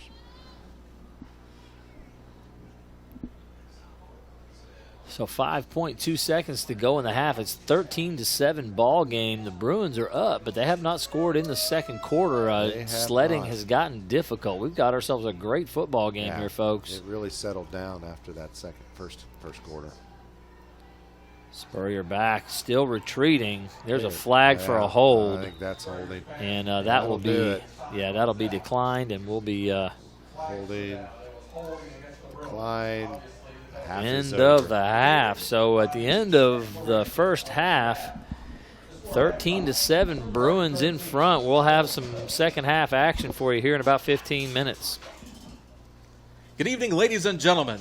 At this time, we'd like to recognize the newest inductees into the Central Hardin High School Athletic Hall of Fame, this class of 2022. Our first honoree is Mr. Josh Johnson. He's a 1996 graduate of Central Hardin, where he lettered in varsity football, baseball, track, and field and powerlifting. As a multi-sport athlete and captain, Josh acquired numerous accolades and awards, including being named All-District Baseball Team in 1994, All-Area Baseball in 1995 and 96, and All-Area Football in 1995. Josh was a member of the 1st District Championship Football Team in 1992 and the 1st District Championship Baseball Team in 1994. In the area of track and field, Josh earned the 1992 Region Runner-Up in pole vaulting and went on to place 3rd in sectionals that same year.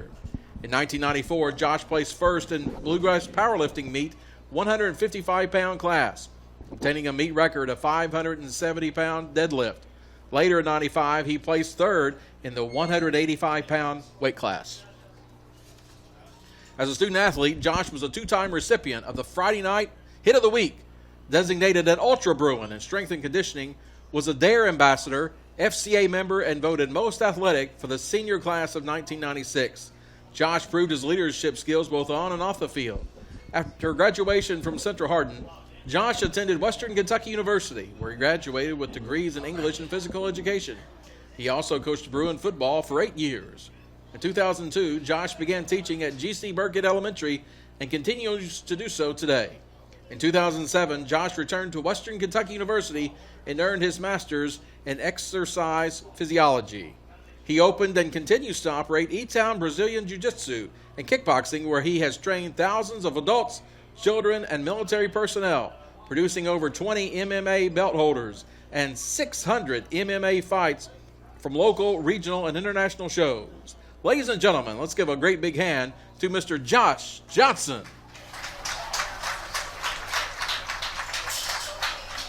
Elizabeth Brashear Adams is a 1999 graduate of Central Hardin. As a student athlete, Elizabeth was a girls varsity cheerleader throughout high school. She was a member of the 1998 fourth place state championship team and 1999 Capos state championship team. In 1999, Elizabeth was awarded the Gym Time All-Star Cheerleader Award. After high school, she cheered at the University of Louisville from 2000 to 2001. While at U of L, Elizabeth was part of the second place college NCAA Cheer Nationals team. As a Cardinal, Elizabeth pursued a degree in interior design and architecture. Upon graduation, she worked for a design firm from 2004 to 2007. During that time, she married her husband, Kevin Adams. In 2008, Elizabeth started her own business, Elizabeth Adams Design and Consulting, where she currently experiences great success, which includes the recent completions of J.R. Neighbors and the Cavern Club, both located on the square in downtown E-Town. Elizabeth credits cheerleading to her success as an adult. She notes that she wishes to set an example for her 2 greatest accomplishments and blessings, her son Samuel and daughter Claire. Ladies and gentlemen, Elizabeth Brashear Adams. Our next honoree is Chan Walsh. Chan is a 2007 graduate of Central Hardin, where he was a 4-year starter for baseball and 3-year starter for basketball. As a baseball player, Chan is the school's all-time leader in hits with 175, averaging over 40 hits per season, earning him a place as a region leader in hits per season. During his high school baseball career, Chan had 100-plus stolen bases, was a member of the Kentucky East-West All-Star Game, and helped lead Central during his senior year to the most wins in baseball history at that time. As a basketball player, Chan was an area leader in assists and steals during his junior and senior years. He was a single-season record holder for assists with over 170 his junior season, 350 during his career. Chan had over 250 steals, and during his senior year, he helped lead the team to a number 8 ranking in the State Associated Press poll and contributed to 24 season wins. 16 of those were consecutive. Chan also played in the prestigious King of the Bluegrass games his senior year. After high school, Chan played Division I baseball for Louisiana Monroe. He currently runs a travel baseball organization with over 150 players ranging from ages 13 to 18 years old from the Elizabethtown area and all over Kentucky, Nashville, and Southern Illinois. Ladies and gentlemen, let's give a big Bruin hand to Mr. Chan Walsh. Samantha Sharon is a 2008 graduate of Central Hardin, where she was a member of the Lady Bruin basketball team, including the 2004 Regional Championship team, 2004 5th Region All-Tournament team, and 2005 through 2008 All-District and All-Region teams. In 2007, Samantha was named Sophomore of the Year. She is the all-time leading scorer at Central Hardin basketball for both boys and girls, with 2,300 points, and in the top 5 in assists and steals for girls. In the classroom, Samantha was continually an honor roll student. After graduation, Samantha attended Bellarmine University and played basketball as a Lady Knight her freshman year. She then transferred to the University of Kentucky and graduated in 2014. She currently resides in Elizabethtown with her husband and 4 daughters. Ladies and gentlemen, Samantha Sharon Head. Please join me in congratulating all of these inductees into the Central Hardin Athletic Hall of Fame class of 2022. On behalf of the athletic department, we thank you for your contributions and support of Central Hardin Athletics.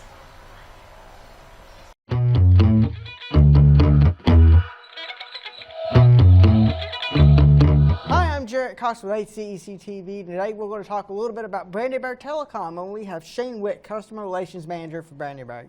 Shane, how are you? I'm doing good, thank you. Can you tell us a little bit about yourself? Yeah, I started working for Brandenburg Telephone Company in January of 2011. I've been there for almost 12 years now. I've done a little bit of everything at Brandenburg Telephone. Started out on line crew. I've done some troubleshooting, installations, dispatch. I keep telling people they can't find anything I'm good at, so they just keep moving me from department to department. Well, they could call you a jack of all trades. So, can you touch a little bit on the background and the history of Brandenburg? Yeah, so we started in 1950, established in 1950 from the former Meade County Telephone Company. So we're going on over 72 years now in the community. We started out with just telephone services, and now we're doing internet, cable, security, and surveillance. And we offer a new line of cameras called Arlo, and we also offer our BBTel Blast Wi-Fi services. You know, I know that BBTel Blast, there's so many exciting things about this service. Can you touch a little bit more on that? Sure. Yep. So for the past year now, we've been deploying our BBTel Blast Wi-Fi, and what that has really done for our customers is it put them in control of their Wi-Fi. So there's a lot of features like parental controls, setting schedules of when their kids can be on the internet, setting up new networks without having to call in. Of course, we're always welcome our customers to call us, but now we have an option for customers who like to take care of those things on their own. And somebody that has a small little nephew that loves to get into everything, it's so important to be able to kind of restrict what they get into and what they might accidentally stumble upon on the World Wide Web. Absolutely, yeah, and my kids probably don't like it that we have that app, because anytime they get in trouble, I can just turn their internet usage off just by my telephone. It sounds like something you can't not have.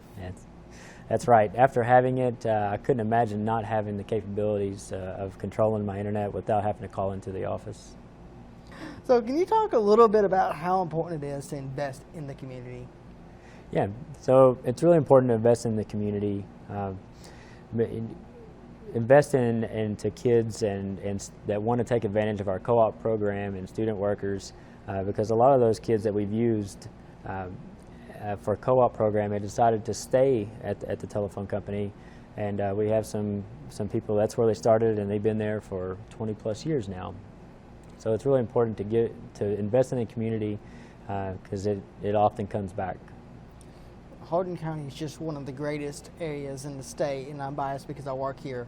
But you know, so many great talents, and just being able to find just those diamonds in the rough and be able to just watch them grow, just from that young age, and people that are potentially future customers of Brandenburg that get to work there and experience all the stuff that you all have to offer.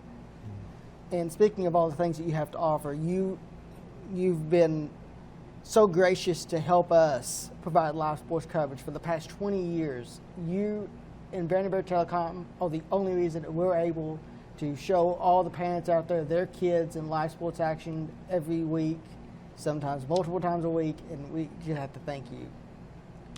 Yeah, so it's a good partnership and relation that we have with HCEC-TV, and a lot of our student workers that come through Brandenburg Telephone Company in our central office, they aid support with HCEC-TV, and it is a good service to give back to the community. You know, myself, I have a son that plays soccer, and sometimes in Hardin County, and you know, I may not always watch it on Channel 1, but it's kind of nice to say, you know what, I want to watch that when it comes back on. I want to see that play that I may have missed, and I want to see again. So I really enjoy the ball games that are shot by HCEC-TV. You know, and always being able to say, hey, my kid was on TV. That's right. So if anybody wants service from Brandenburg Telecom, what's the easiest way to get a hold of it? Yep, the easiest way is the old-fashioned telephone. Just give us a phone call and let us know what services that you'd like. You can always shop on our website and kind of get an idea of, you know, how much internet do I need. We do have some tools on our website that bandwidth calculators that let you say, okay, I have 10 TVs that I'm streaming on, and it gets you an idea of what package that you would need for your home. And with everything being connected to the internet now, something like that is so important because you may not realize all the devices that you have that's getting something from the internet. You're exactly right. And one thing that's really changed in recent years is it's not all about the download speeds anymore. Now you got to consider upload speeds. So think about, you know, churches that are streaming their services on Facebook Live. You know, that's using upload. One thing that we're really proud of in all of our fiber services, every speed package we have is symmetrical. So you don't have to worry about determining how much download do I need versus how much upload. You can just focus on how much download do I need and know that I'm going to get the same upload speed and I have no data caps. Brandenburg Telecom is the place here in Hardin County to get internet and any other thing you need. Thank you so much for sponsoring us. Thank you so much for all the great work that you do. We really appreciate it. Absolutely. Thank you. And let's go back to some live sports action.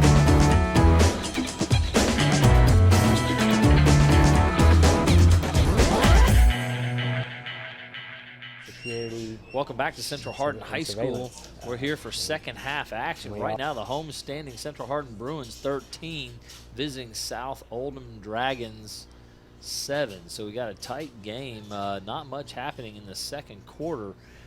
Most of the scoring was in the first quarter. We have, quite a battle. Interesting how South Oldham started off their first two series 3-and-out, but have really taken over with the passing game. Nick Hamilton is 6 of 12 for 181 yards and a touchdown. Now, the biggest issue for Hamilton are the 2 interceptions he threw. They've also run the ball with some effect as well. Luke Oliveros has a couple of carries for 17 yards.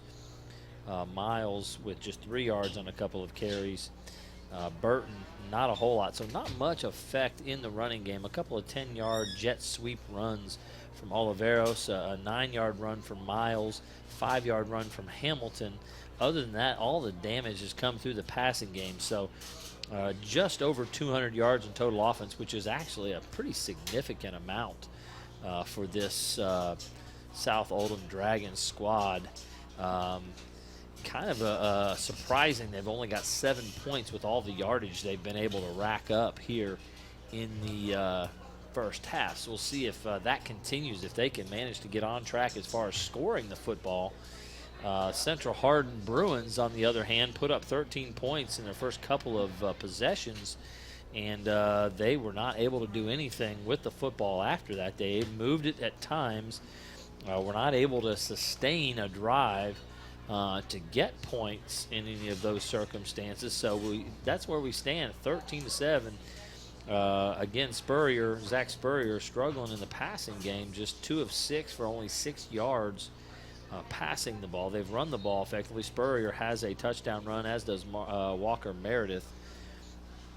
The touchdown on the other side, I believe, was a pass to Rylan Varner from Nick Hamilton. So that's our scoring summary. That's a few of the first half highlights.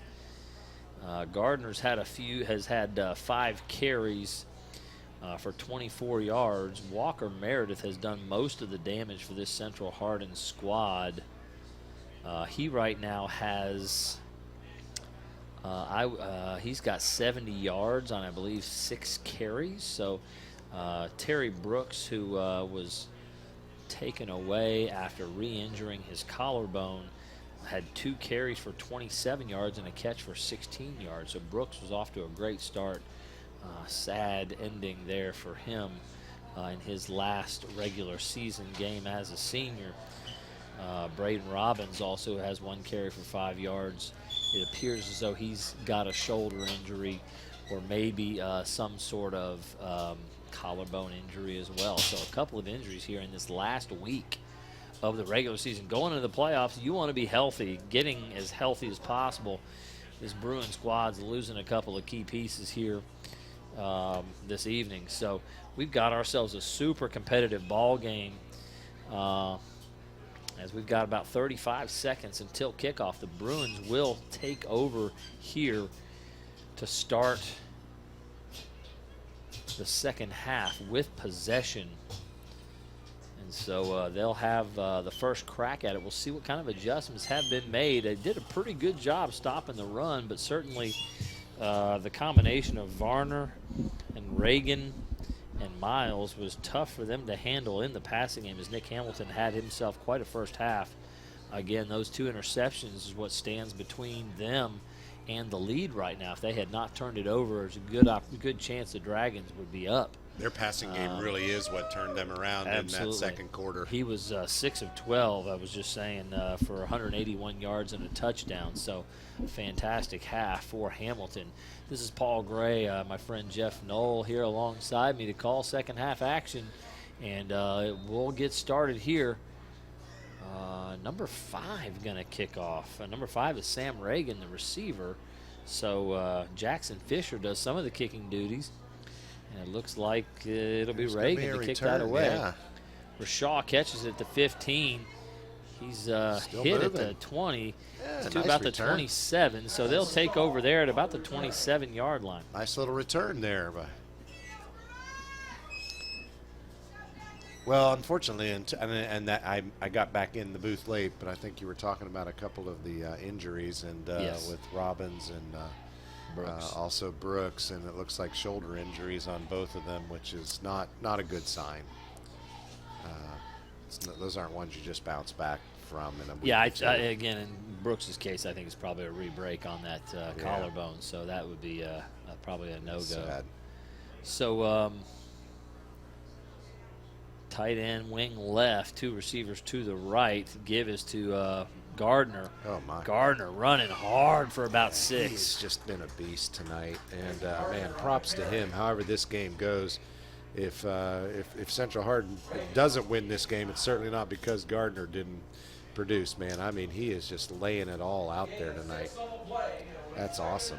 Second down and 4 after that 6-yard gain from Gardner. They are out to the 32, almost the 33-yard line. Yeah.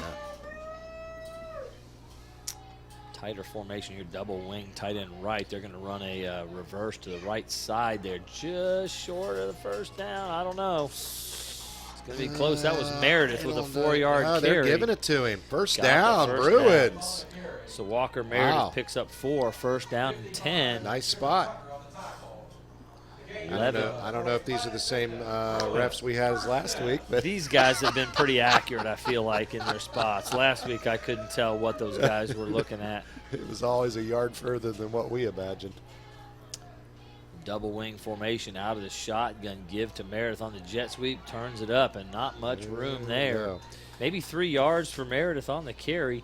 There's number 26 on the tackle, Jarrett Straker, along with I believe number 44 was, no, number 33. I'm sorry, 33 was there. That was Jonathan Pesco. You got to think Coach Jamie Reed in halftime was saying, "Can we please stop number 28? Can somebody please?" Yeah, I was just saying at halftime. I think he's got 70 yards on 75 yards. That is on 7 carries. So he had himself quite a first half. Did Meredith. Double wing, tight end right, motion across. They're going to lead for Spurrier, who's going to have a first down. He's brought down violently there. Slow to get up. He's not up yet. Oh, wow. 51, Troy Fowler. Oh, man. He slammed him to the ground. Had him around the neck. It was not a face mask. They need to dadgum call an official timeout here with an injury. What are they doing? He is struggling. So he picked up a first down with a about a 6-yard carry for Spurrier there. Looks like an ankle. It does. He was spun around. He was grabbed by the neck. Again, there was no horse collar. There was no face mask. But he was spun around and thrown to the ground, and he is limping badly. So who's our backup? That's Caden Elmore, number 2. He's had an interception, but also he's the one that's dealing with the ankle injury from practice this week with his left ankle. So wow, bad turn of events for the Bruins here, man. As they were off to a good start here. They're on their own 48. Looked like they had someone in motion, but it's not called. Meredith, good pickup. Beautiful run. About a 9-yard gain. Did it give him the first down? Going to be close. I do not think so. I think we're just still short. About There's a another yard Bruin short, on the ground. Somebody is down. I think it's Meredith. Oh no! Oh my gosh! Caden Elmore's right now tells the entire story. His hands are on his helmet. Like, what is happening to us right now? Every play, one of our key players is going down. On? Now, the good news for the Bruins is Caden Elmore has played quarterback before. Spurrier was injured last year, and Elmore played a couple of games at that spot. He's well suited to the position. He's a very good athlete. He's got good height. He's 6'1" or 6'2". His brother Chase was the quarterback here and threw for over 2,000 yards in his senior year. So he's got some bloodlines as well as far as playing. I do see Spurrier up, kind of hobbling. Yeah.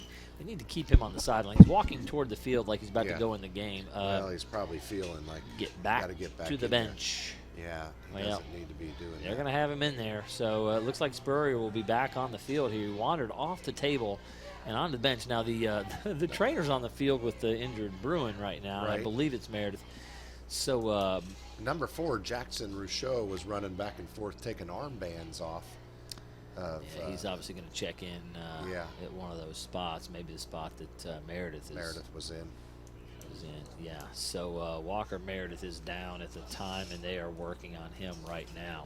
He is a running back defensive back sophomore. This is Hardin County Education and Community Television student production. HCEC-TV is a division of Hardin County Schools. Live Channel 1 programming is sponsored in part by Brandenburg Telecom, providing service for all your telecommunications needs. Physical Therapy Associates, more personal attention for more effective results, with locations in Elizabethtown, Hodgenville, Radcliffe, and South Louisville. Online at physicaltherapyky.com. eTownApartments.com by Mark Harris Construction. Take a virtual tour today at eTownApartments.com. For those who are serving our country in the military, a discount is available. eTown Apartments is a family-owned and operated management service with over 30 years of combined experience. So, I see Meredith jogging off field. Looks like he's holding his a wrist. Arm, and I don't know if it's a wrist or, oh my gosh. Hand, but he is up and moving well, which is good news. He was down for so long. I was afraid it was a lower body injury. Hand or wrist injury there. It doesn't look like. Does not look like shoulder. It definitely looks like wrist. So 2nd and 1 after the 9-yard gain by Meredith. Spurrier back in. Spurrier hobbling, throwing on the run, and that ball nowhere near. Get him off the field. There's a thing with horses, and it's all about the feet with horses. And, the same is true with quarterbacks, right? I mean, if your foot is hurt, it impacts your throw. But if this were the second round of the playoffs or something, I'd be all about, You know, Put you him can, in there. Yeah, suck it up. If you But can this is go, still a go. regular. We're in the playoffs. I mean, this isn't going to impact our this playoffs. this has nothing to do with that, other than competitiveness, which he's Right, got a lot sure, of. Right. Um, But right now we are just racking them, stacking them, and 3rd and 1. Tight end set. Give to Gardner, and he is going sideways. Turn it up. He's got some space. there you go. Makes a great run, Wow, Mason what a Gardner. run. Nice Smashed run by into Gardner. number. Yeah. I'll tell you what, it has been just a beastly and brave night for Walker Meredith and Mason Gardner have just put on a running back show here tonight. 12-yard gain for it didn't look great, but he outran the He did. outside backer that He was completely did. had an angle on him, and then just punished number 27, Jules Davila.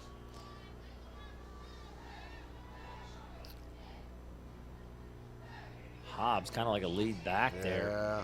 Smashing straight ahead. Gardner again. They've also got McKay Payton on the field, 44, to help block. So they've got some big guys out there. They've got Tucker Walters out there as well.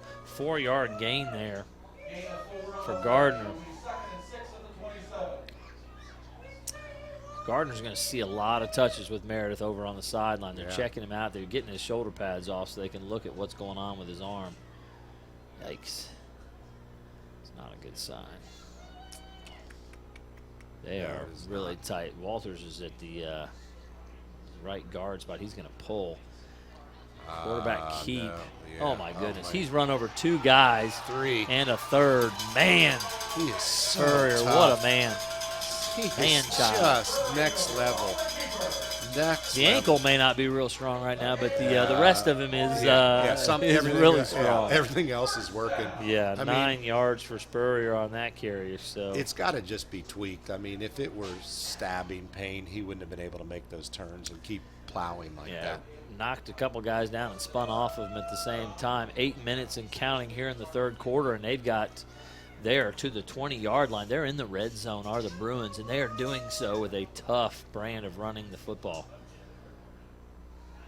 They're going to throw the ball. Hobbs is open in the flat. Couldn't find him. Spurrier's Oh my got gosh, space. he's got all kinds of space. He's going to step out of bounds instead of trying to run over guys. You can tell he's not feeling great. No, Because but if he was, he'd have tried to run over 3 guys right there, just like he did on the play before. Hobbs was open and left flat. There was some pressure in his face as he rolled left. Right. And couldn't see him and pulled it down.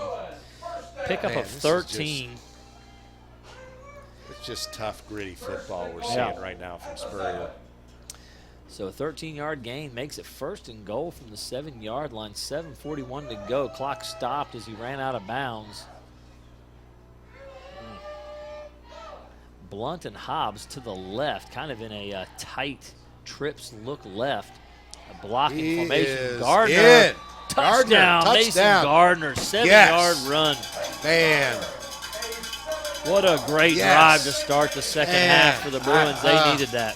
I got to tell you, that was, I think, one of the most impressive drives we've seen. Yeah. We've seen some great drives from Central, but that right there, that was just gritting and gutting it out. What a series. Well earned.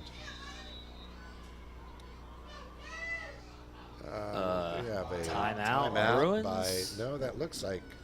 I think we're missing several guys now. Injuries to Meredith, Robbins, and So that impacts Brooks. Somebody that should have gone out for the extra point team was not there. I think it's Braden Robbins, actually, but I obviously imagine he's injured. Yeah, that's you know, one when of you those have things injuries, you overlook, and when it gets well, to special teams. that's right. At halftime, when you look at those injuries, you got to think about Special teams. who's where are going they? to be filling in for people.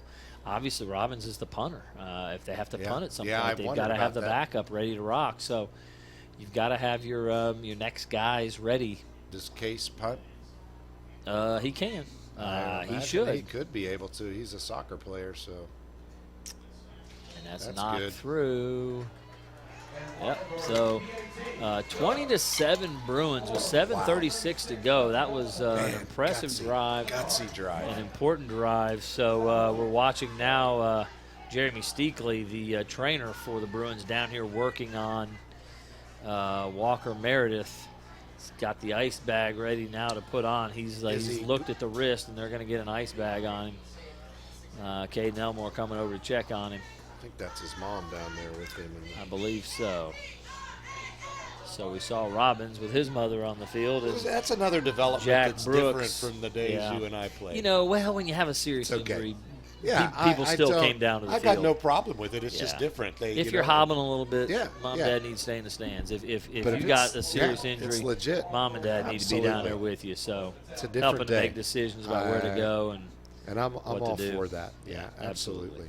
So, well, Van Bleinberg has got it teed up. They're ready to kick off. Again, an important first series for that Bruin offense, and they extend the lead. And Bleinberg hits that one. That's into the end zone as well. It is. So it is his shoulder.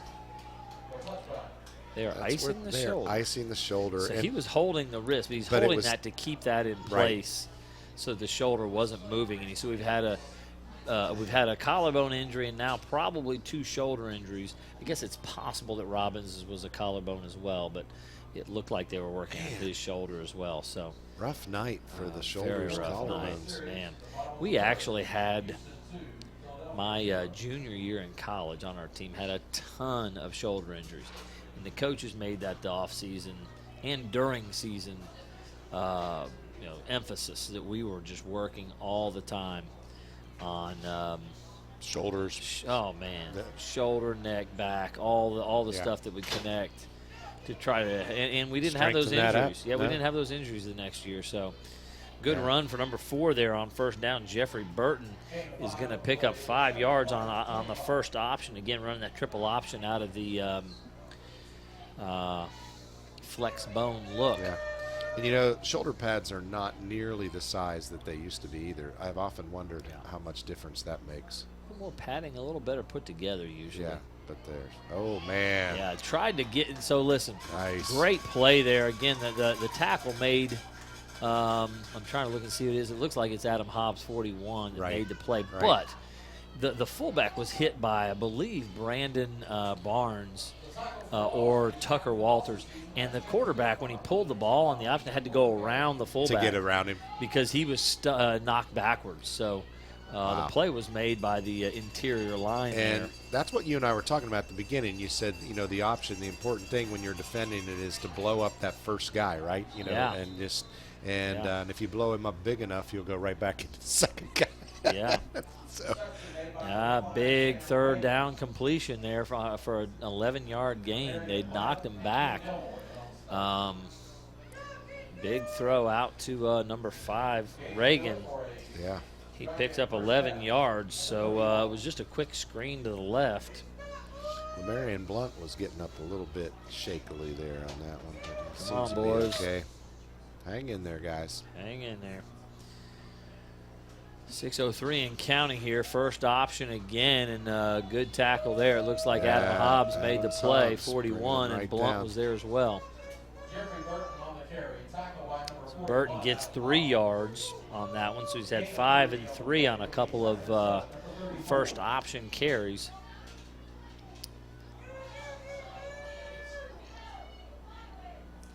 It's Reagan and Hale Reagan and Oliveris to the left. They're going again, but pitch now on the third option. Wow, First a lot down of for room. Oliveros First down and then more. some. Just short of the midfield line. Nice run. 13-yard gain for Luke Oliveros. Wow. And now they are trying to answer here. 5:23 and counting. They're not counting themselves out yet. They've come up against a better team than they've played in the last several weeks, Absolutely. for sure. And but they're not quitting. 1st and 10 from their own 46. It's Hamilton under center again. Looks like they're going to go jet sweep to Oliveros. He's got big he's not yards, really about 8 or 9. I didn't really give him 9. It'll be 2nd and 1. And again, it looks to me like they have decided. You see Tucker Walters kind of has been limping.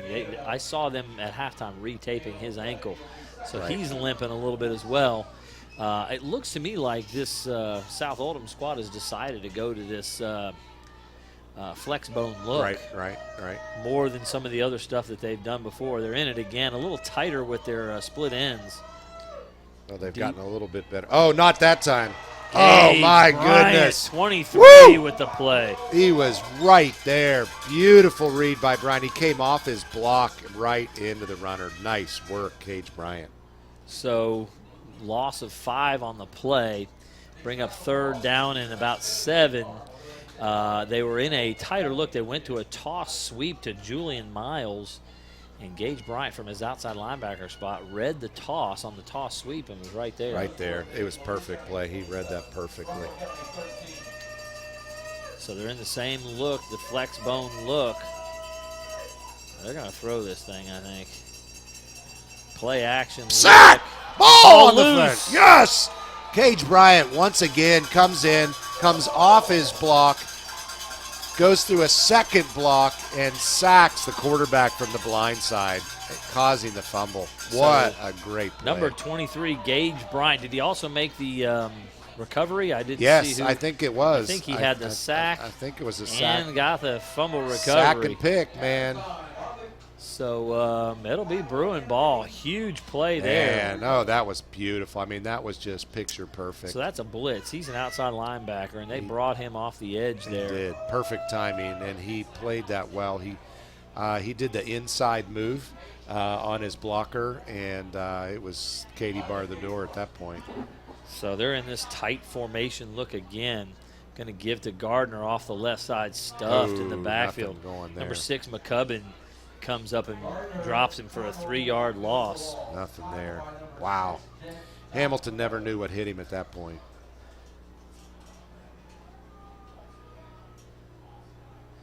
Jack McCubbin, number 6, from his outside linebacker spot.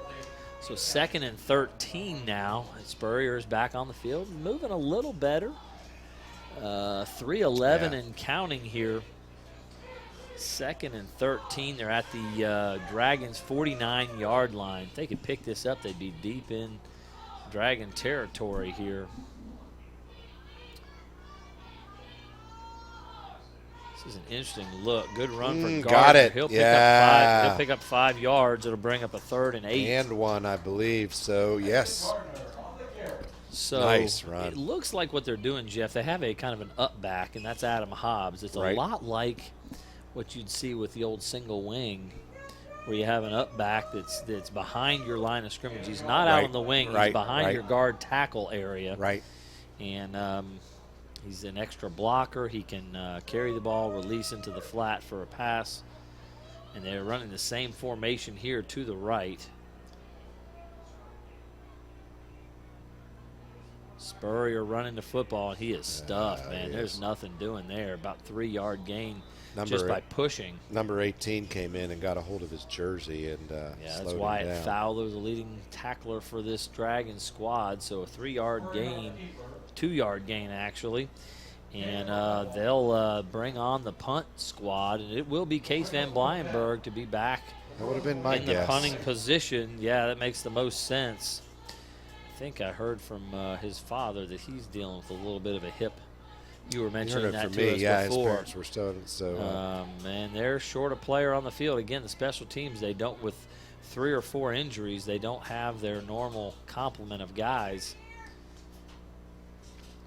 Having to make sure they're getting new guys on the field here.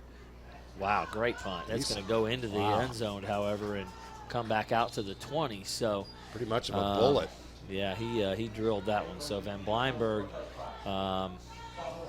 pins them back to their 20, where the Dragons will take over 1st and 10. There's 1:20 to go in the 3rd quarter. It's 20-7 Bruins on top.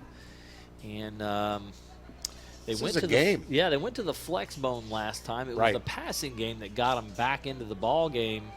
And with a couple of hobbled defensive backs, little surprised. Oh, my, I'm seeing someone out there that hasn't played much. Number 20, I believe that's Caden Taylor. Had him in class last year. What a good kid. What a great athlete. He'll be at corner. He has not played tonight yet, but they're having to go a little deeper in the roster. Now, Caden is one of the fastest guys on this ball club. He has a ton of speed. He's just a sophomore, a young kid. Putting him on Jackson Fisher. He is out to the right.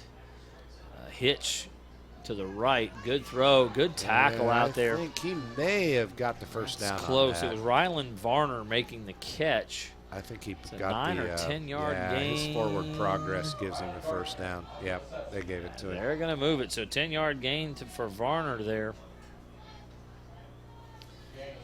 And with 1:10 to go in the third quarter, South Oldham has picked up a first down here. They're on their own 31-yard line. Again, Caden Taylor out here to the right at corner. Jackson Engstrand coming up to play the slot receiver here. It's a 3-deep look. Ooh. Oh, my. Wow. Lamarion Blunt went right by his ear there. Good throw to Miles. Yeah, man. I mean, Lamarion Blunt could have almost crisscrossed and picked that off. So 12-yard gain for Miles. I think that's what he was thinking. 12-yard gain for Miles. I think Taylor, man, watching the corner down here, the new corner, you pick on the new guy that comes in sometimes. Exactly. And a couple of those, he did not get into deep coverage that time. They can run right by him if they want to here. Oliveros for about a 4-yard gain. They were in the shotgun that time. It's going to be about a gain of 4. Oliveros has been pretty effective tonight in the run game. I wonder if their coach knows just 2. That there's a new. Surely does. I'm sure he does not. I think he'd take a shot here if he just saw what I saw on that last pass route, which is Taylor not move much. That is the end of the third quarter. We've moved pretty quickly here through this third quarter.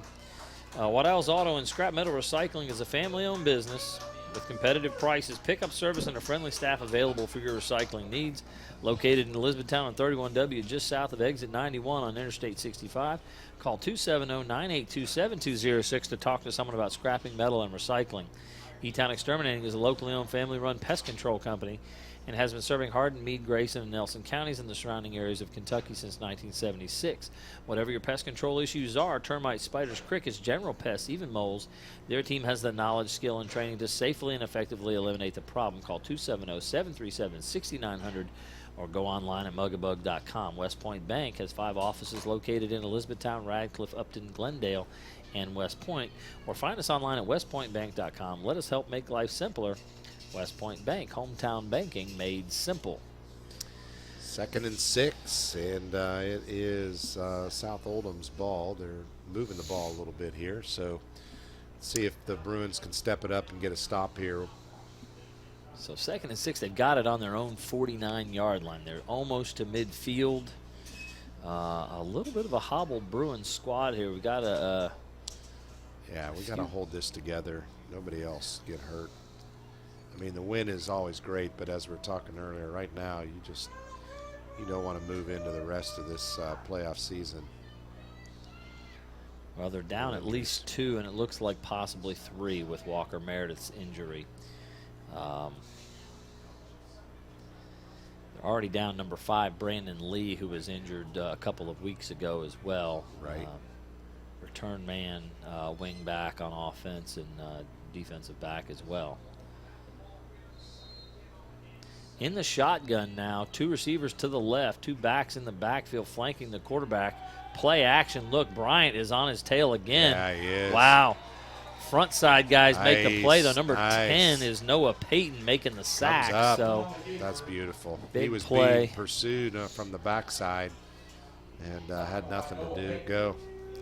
Loss of a yard. 3rd down and 7 now from their own 48. 3rd and 7 at the 47.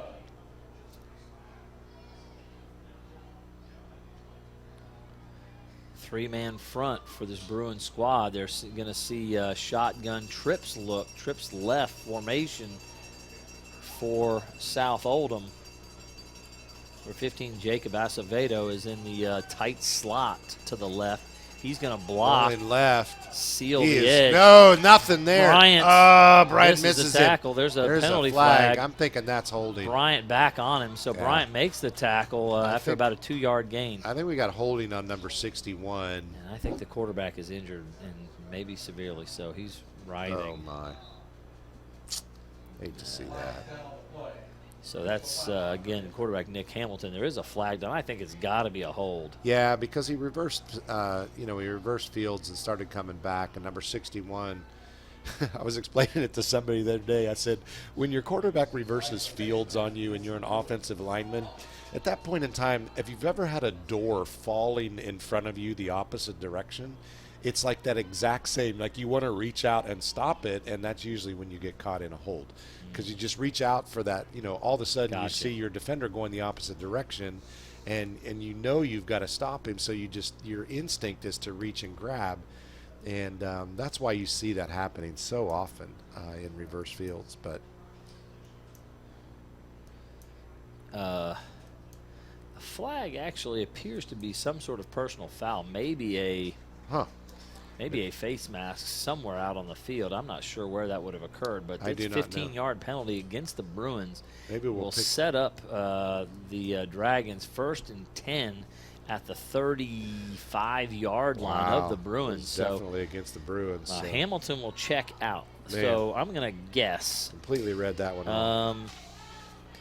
That it's probably going to be Ethan Arnold, number 20. Who is it? Yeah, Ethan Arnold, number 20, is the backup quarterback. 7 of 20 on the season for 65 yards passing. He's a sophomore. Oh, man, nothing there. Nothing there. Andrew Hobbs, Noah Payton, and Brandon Barnes right there. Burton was met at the line and pushed back. I would imagine an option offense like this is going to be a little bit difficult when you have a quarterback switch. Well, I mean, this guy ought to be running the same stuff sure. At the JV level, practice all summer.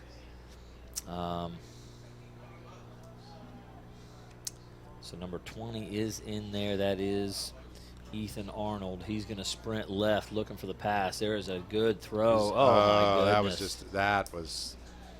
That's on the receiver right there. That's Sam Reagan on the comeback route. Yeah. It was 2nd and 11. He runs a good route. There's a good throw. He completely looked to see where he was going to run before he caught the ball. Hit him in the hands and then the helmet. It almost hit him in the face. Totally did. Good throw by the backup quarterback. You got to get a little help when your backup quarterback comes in the game. Some guys got to come around him and make plays. Yeah, absolutely. 3rd down and 11 now. 10:07 clock stopped on the incomplete pass. They're in the I formation. Flex wing here. Fake it, and he's going to roll out. And there's big Andrew Hobbs with the sack, throwing the quarterback out of bounds. Smart tackle too. He didn't take him down and fall on top of him. And, right.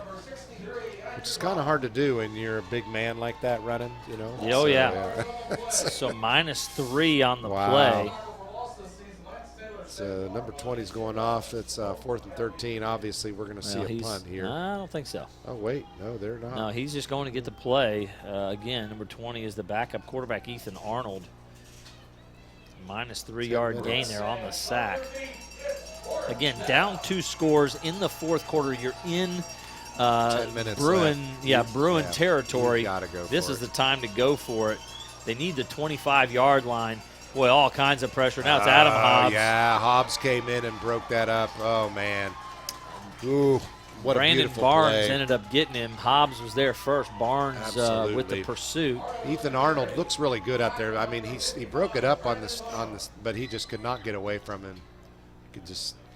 Super disappointed for him on that one, or he was disappointed on that one, but didn't get a chance to take a shot. I'm sure he wanted to throw it down the field. Yeah, absolutely. Take a chance on a 4th down there of hitting something down the field.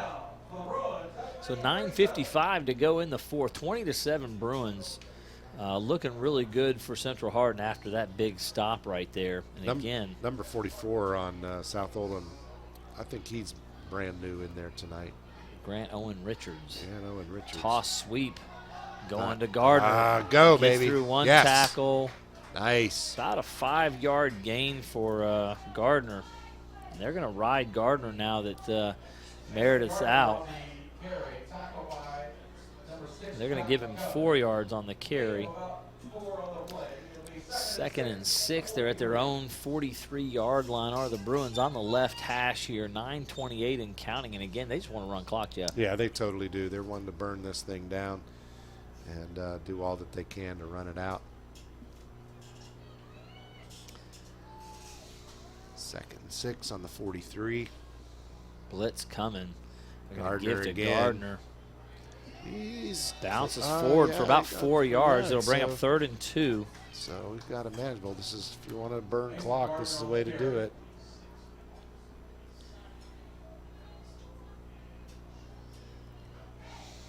Gain of a couple on the play. It'll be 3rd and 2 with the 47. Big 3rd down play. Clock's running here.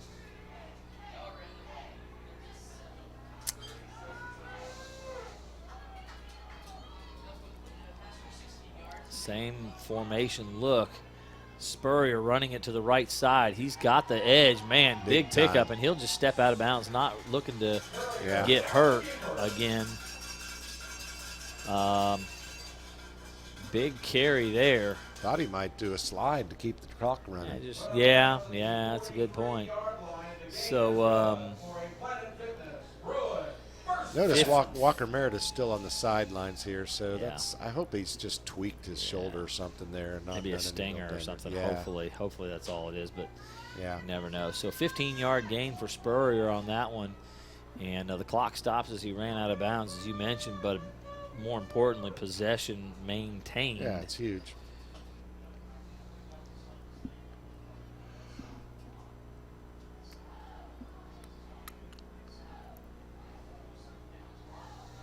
Mason Gardner out the About an 8-yard gain, it looks like. So Gardner Beautiful. bounced the ball outside. And again, he is really carrying the load here. They've got a dragon down on the far side there. I can't see his number from here. There's a couple guys standing. Seems like we've been looking at a lot of that. We really have. I think these guys are giving it their all tonight. Absolutely. They're definitely. This is an HCEC-TV student production division of Hardin County Schools. Special thanks to our live sports coverage sponsors, Brandenburg Telecom, Physical Therapy Associates, Waddell's Auto and Scrap Metal Recycling, eTownApartments.com, West Point Bank, and eTown Exterminating. Tune in weekly for all local HCEC-TV programs airing on Brandenburg Telecom and Comcast Cable's Channel 2 and Spectrum Channel 184. All HCEC-TV programs on the HCEC-TV YouTube channel. Subscribe to the channel today to get your local community sports and events. Special thanks to our HCEC-TV crew, Benjamin DeWeese, Travion Doolin, Zane Jones, and Ron Hartley. I'd like to thank them for being on the cameras, bringing you the action tonight, and producing in the truck. So thanks to those that are doing the work tonight to make us look good and bring us this action. We'd also like to thank NFHS, the National Federation of High School Sports, and its support in providing live streaming service. Contact NFHS.com today to subscribe. So still working over there on the far sideline on one of the Dragon players. Can't see who it is. No, cannot. And he's still laying down there. Big props to Bruins, all taking a knee for the other team's player.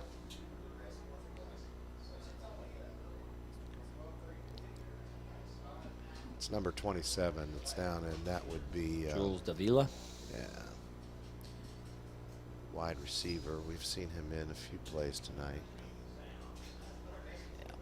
Wide receiver DB. So Davila is down right now. He's They're up. tending to He him. just He's got up. up. Good. Yeah, he's there walking very gingerly, but he is walking.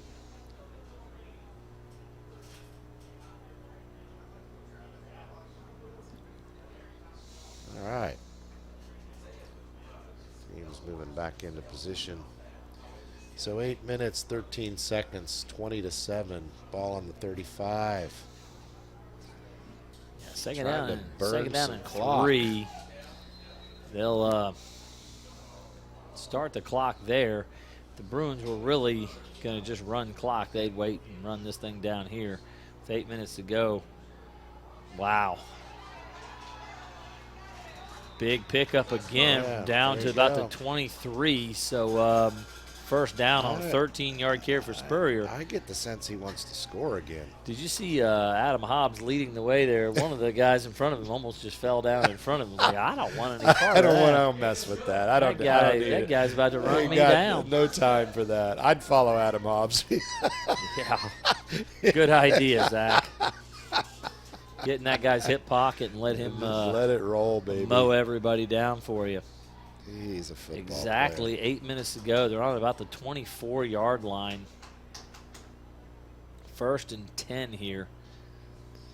Spurrier running to the right side now. He's got about 4, almost to the 20. More importantly, the clock will churn. I would say Mr. Spurrier is going to have a bit of a. It's going to be a little sore tomorrow. He'll be sore. He is definitely going to have to make some use of some ice products. He might find himself in the ice tank tonight. Yeah, he may. He may at that. So gain of 3 they're going to give him. 2nd and 7 now from about the 21. Give this to Gardner, I believe. Is that Gardner? 20-something. It's either Gardner or Cannon's in. That's Gardner it is again on Gardner. the carry. So They're they'll riding pick that up horse. 4. They are on the Gardner Spurrier train for this drive. That is what they're going to do here. 3rd down and 4. It'll be 3.5. Heavy doses of both.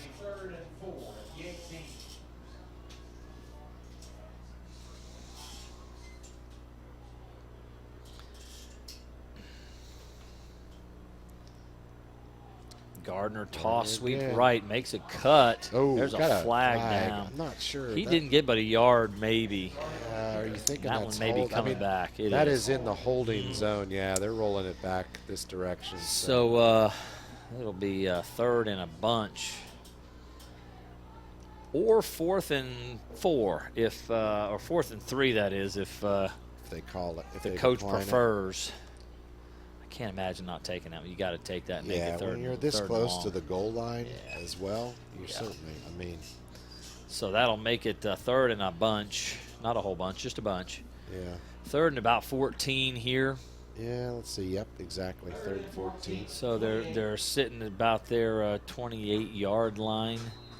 They need the 15 for a first down. 6:33 to go in the 4th. 20-7 Bruins on top and deep in Dragon territory. Under center now.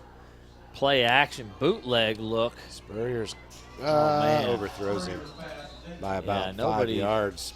Yeah, the closest man to that was in a Dragon uniform. So 4th and a bunch. 4th and 14. Sam Reagan was back on that. I see believe. Van Bleinberg on the field. Is this to kick a field goal? This would be a very long field goal. They are going for it. They're going to kick the field goal. Wow, okay. All right. Got Let's some get it done, confidence buddy. in our boy here. Knock it through. He has got about 46 yards here, setting up at the 36-yard line. 46-yard case. attempt. I think he's got the leg if he can hit it solidly. It's pounded. It's good. That is good, baby. Hey, that was Yes! good. Hey, that would have been good from Woo! about 60, man. He drilled that. Woo! Go That ball Case. was about that ball was about 15 yards through that. We're giving high fives Hey, here high fives to to the the Van Van Bleinbergs who are Bleinbergs in sitting front right of in us front here. of us here. Yes, sir. We Little gotta give some 46-yard props. field goal. So Wow. That was sweet. fantastic. And again, Jeff, as I mentioned, it wasn't close. It was well through. He had another 10 yards on that, at baby. least. I think he had another 15, man. He was good from 55 to 60 on that one. That one was pounded. So It really was. Got another Bruin number kind of hobbling around over here, Grayson Decker. oh man, he's one of their offensive linemen Yeah, as well. he's Starting hobbling just offensive a little lineman. bit. So about everybody's in week 10, game 10, Why week don't you- 11 of the season. So who are the offensive Is, line for the Well, Brandon Barnes, Tucker Walters, Tyler Caudill, Grayson Decker, Andrew Hobbs. That's your front five. Withers will play in there some as well. Got to give some props to the O-line. Absolutely. So he didn't hit that one worth a dime. Well, Van Bleinberg missed the. That's all right. The one that brought us points was good. So That's right. This one doesn't bring any points. So good return. Number 3, Oliveros gets it just over the 30-yard line. It's 20. After we celebrated, I didn't even mention the score. It's 23-7. So we were pretty excited about that. That was up a heck of a 16 kick. now. So that's still with 2-point conversions. It's still a 2-possession ball game, but Right. But that makes a little bit more you really breathing room absolutely give yourself some breathing room. I see Mason Gardner over here on the side doing some Especially calf raises and stretching his calf muscles out. So especially right with the down here backup, on with the backup quarterback side. in there. Yeah. Yeah, it's still Ethan Arnold on the field. Hamilton did not return, so Burton on the run. Looks like Yeah. he got about 6-7 yards on that one, maybe. So yeah, we'll give him 6 for Burton on the carry there. It's been a little bit of a rough night for Jeffrey Burton running the football. He's not getting his normal night tonight. Props to the D-line for Central Hardin. They have definitely stuffed one of their best runners. So Oh, man, goodness. Oh, intercepted. Lemarian Yes! Blunt. He's got it and running with it. Back up the near sideline. He's got a moving. chance. He's moving. One guy to beat. He's in there. No penalties. Yes! Touchdown, Bruins. Lemarian Yes! Blunt. Woo! So Go Bruins. they were throwing a deep out route to the sideline, and Arnold was making an accurate throw. He didn't see the outside linebacker dropping back underneath that, and Blunt made a great play on the ball, made a great run back. Touchdown, Bruins. And so it's academic now. It's over now. And again, 29-7 and Awesome. waiting the extra point. There we go. 5:22 to go in the fourth, and this thing That was the dagger right there. that folks. was the dagger. So Lemarian Blunt making the play to shut the door on the Dragons. And again, it's a shame for the Dragons that Yeah, it Hamilton can't be out there and trying to make plays. Now, Hamilton would have issues as well because the pressure they're putting on has it's just huge. gotten more and more, and there've been a ton of pressure on Arnold trying to throw the ball Adam here. Hobbs came in on that right side, and I don't know who that poor dude was that thought he was going to. I mean, Hobbs just came at him full force. He went flying back about 5 yards. And Well, the left tackle for South Oldham looked like it was number 79. I don't see 79 on their roster, unfortunately. But the left tackle had some issues there trying to stand up. Did he really? He's a huge fella, man. He is a big guy. guy, but just not quite as explosive as Adam Hobbs. So, No, not at all. wow, exciting stuff there. Great 46-yard field goal. We haven't seen anything like that since John Wallace, who was the kicker at Louisville after his career here. There we go.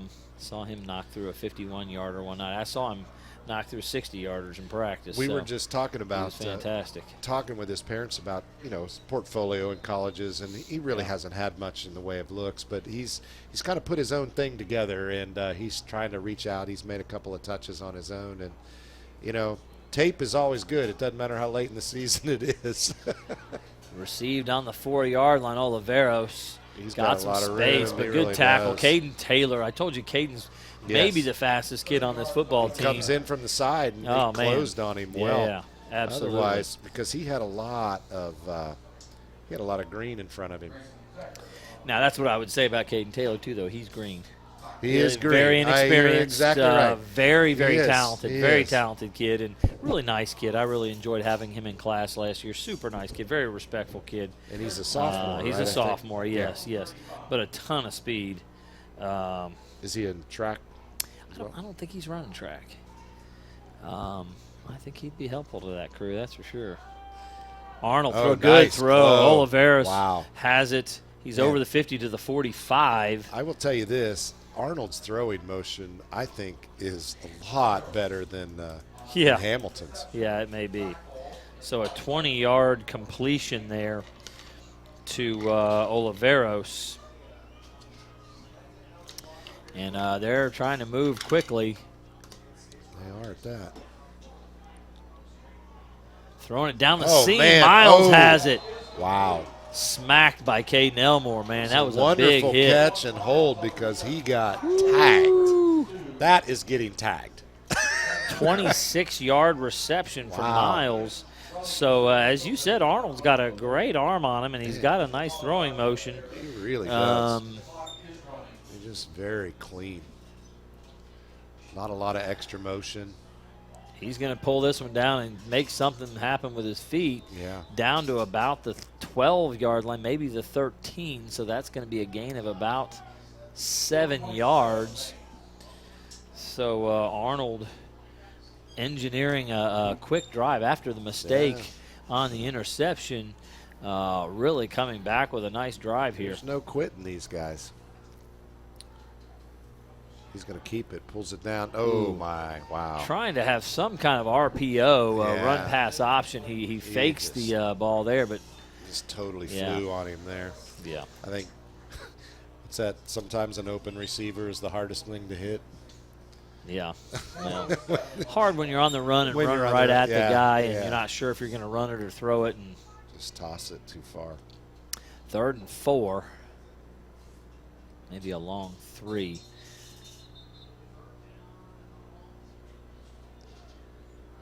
They're at about the 13. They need the 10. And again, they're trying to, that's Withers checking into the game there. Blunt checking out, holding his abdomen. Must have taken a helmet or something there. That knocked the wind out of you for sure. Withers is checked in, number 50. Arnold looking to his right on the screen, and that one's just out of reach. So he's trying to get it to Varner. Yeah. Who we haven't heard much from Varner here in the second half. He had a great first half and haven't heard from him. Totally did. So it's going to bring up 4th down, and again, a long 3, short 4, whatever you want to call it here. They need the 10-yard line, whatever it is, to pick up the first down. This drive was moving, just got stalled. 4:07 to go in the ball game. Having trouble with the clock, the actual scoreboard. The clock here is running. Hobbs giving chase to Arnold. Arnold trying to get the first down, not going to get there. Gage Bryant making the tackle. Bryant had a beautiful close on him. Stopped him. So a couple yards, but not enough. Ball turning over to the Bruins. So this may be the one where they run it down, sir. I think we're going to see some serious Gardner and Spurrier. Yeah, you may see some other guys. Well, no, they're bringing Spurrier out, and he's hobbling on out there again. There he goes. You know, at this point in the season, when you're getting ready to go into the playoffs. I hear you. I hear you, Pull Coach. it, man. You're up 30 to 7. I hear you, Coach. I hear you. Don't take a chance, man. That guy's pretty valuable. He is. McKay Payton checking out of the ball game there. I see Lamarion Blunt on the field. Especially if you're thinking about doing some tuck and runs. I think most of us are holding our breath the entire time for Zach Spurrier. Yeah. If anybody knows Zach, you would know that he is the top recruit, rated in the junior class, the top baseball recruit in the state of Kentucky. He has verbally committed to Kentucky, University of Kentucky, and it's there's a lot of us holding our breath. You hold your breath the whole time when you're watching him slam into folks about every other play. This is an HCEC-TV student production and a division of the Hardin County Schools. Special thanks to our live sports coverage sponsors, Brandenburg Telecom, Physical Therapy Associates, Waddell's Auto and Scrap Metal Recycling, eTownApartments.com, West Point Bank, and eTown Exterminating. Tune in weekly for all of the local HCEC-TV programs that air on Brandenburg Telecom and Comcast Cable's Channel 2 and Spectrum Channel 184. All HCEC-TV programs on the HCEC-TV YouTube channel. Subscribe to the channel today to get your local community sports and events.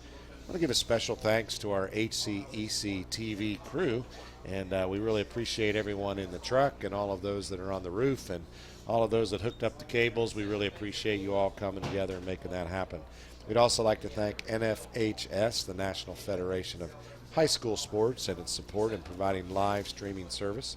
Contact nfhs.com to subscribe today. Yeah, that crew is Benjamin Deweese, Jones, and Ron Hartley. Thanks, guys, for a good night. Give us to Gardner. Boom. That'll keep that clock moving. And they've got 3 timeouts, so I don't think they've called one here. The did. the clock on the scoreboard is not working. It is working here in the booth. I got you. And so The clock is running, Mr. Official. We're just having clock problems. The clock is running here. We'll give you updates. they're having to update the officials. Trust me. 3:20 remaining. The clock is running. Just trust me. It says 3:55 on the scoreboard, but it's under 3:20 now. The announcer is telling the officials to trust him. Absolutely. Give straight ahead again, Oh, breaking man. a couple tackles, but then smacked hard. Oliveros making the tackle. Again, like you said, heavy dose of Mason Gardner. Yeah. Hobbs checking out, Caudill checking in. They're swapping out a couple of guys who are normally in the starting lineup here, just trying to work different guys on the field. Matthew Withers, 50, is in there. I believe he's at center. 2:40 left on the clock, regardless of what the clock says. And right. counting. PA announcer is having to be the clock I'm trying to listen announcing it. through the wall. Yeah, we have to give us to Gardner. Cuts it up. I think he's going to be just a hair short of the He is first a little down. short. Brings up 4th down and probably 2. They'll have to punt. So Case Van Blyenberg will come onto the field. The clock is scoreboard now says 2:09 and it's stuck, but the clock is running. Up Yeah. 2:03, stuck again. They keep updating but you can't just keep hitting the button constantly to update. It's got. Ooh, it up just to went up. 152. 152. It's going everywhere. It's 150. kind of. No, look, it's actually What a mess. a mess. It's Yes. 100% a mess, folks. 1:46 remaining now, and letting the clock metaphorically run down since it's not actually running down. It's in, I don't- in theory. Oh. Oh, Case gets it away. he does dropped get it off. the, Wow, pretty impressive for a backup punter, right? It's past midfield and it's still rolling. They will take over. The Dragons will at the 45. Hear what the clock is here. Scoreboard says 120. It is 120. 120 is the correct number. Well, we've got 120 left. It's 30-7 Bruins, and so Jeff, final thoughts. We're going to run the clock down here and kind of end our Well, you know, broadcast at the end of this ball game here. But what are your thoughts on what you've seen tonight? just super impressed with the discipline that we've seen on Central Hardin's side. They hung in there and fought. I mean, they came out really great right out of the chute. But second quarter, things became a ball game, and we started seeing them move. So, but just super impressed with the way, as I said earlier, gutsy, gritty game tonight. So just so many props to the team for just hanging in there through a lot of injuries. Hope some of those will not be long, but a lot of courage, you know, tonight, and got to give it to them for that. Super impressed with that. Gutsy football, man. So South Oldham jumps off sides. It'll be 2nd and 15. A few new faces on the field here. They've got a lot of the backups in on the defensive side of the ball here. 1:16 to go, maybe less. Do feel bad for South Oldham. I would have liked to have seen Hamilton finish the game out. Yeah, he had himself a good game. Arnold throwing. Number 2 Fisher's got it and nowhere to Nothing go. there. And good Nothing job, happening. Blunt there and Bryant there to make the play. Will South Oldham move on to any playoff games? Yes, absolutely. Yeah, I'm sure they are. I did not check that. Yes, but they are in the playoffs. Yeah.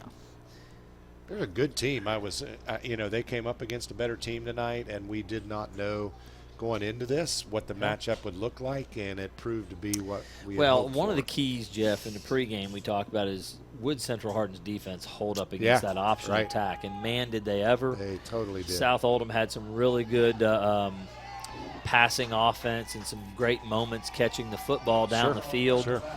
But just not enough to be consistent and move the ball. And so super impressive. 25 seconds remain in the ball game here, and it's winding down. A little run, a scramble by Arnold. I don't think they're going to snap it again.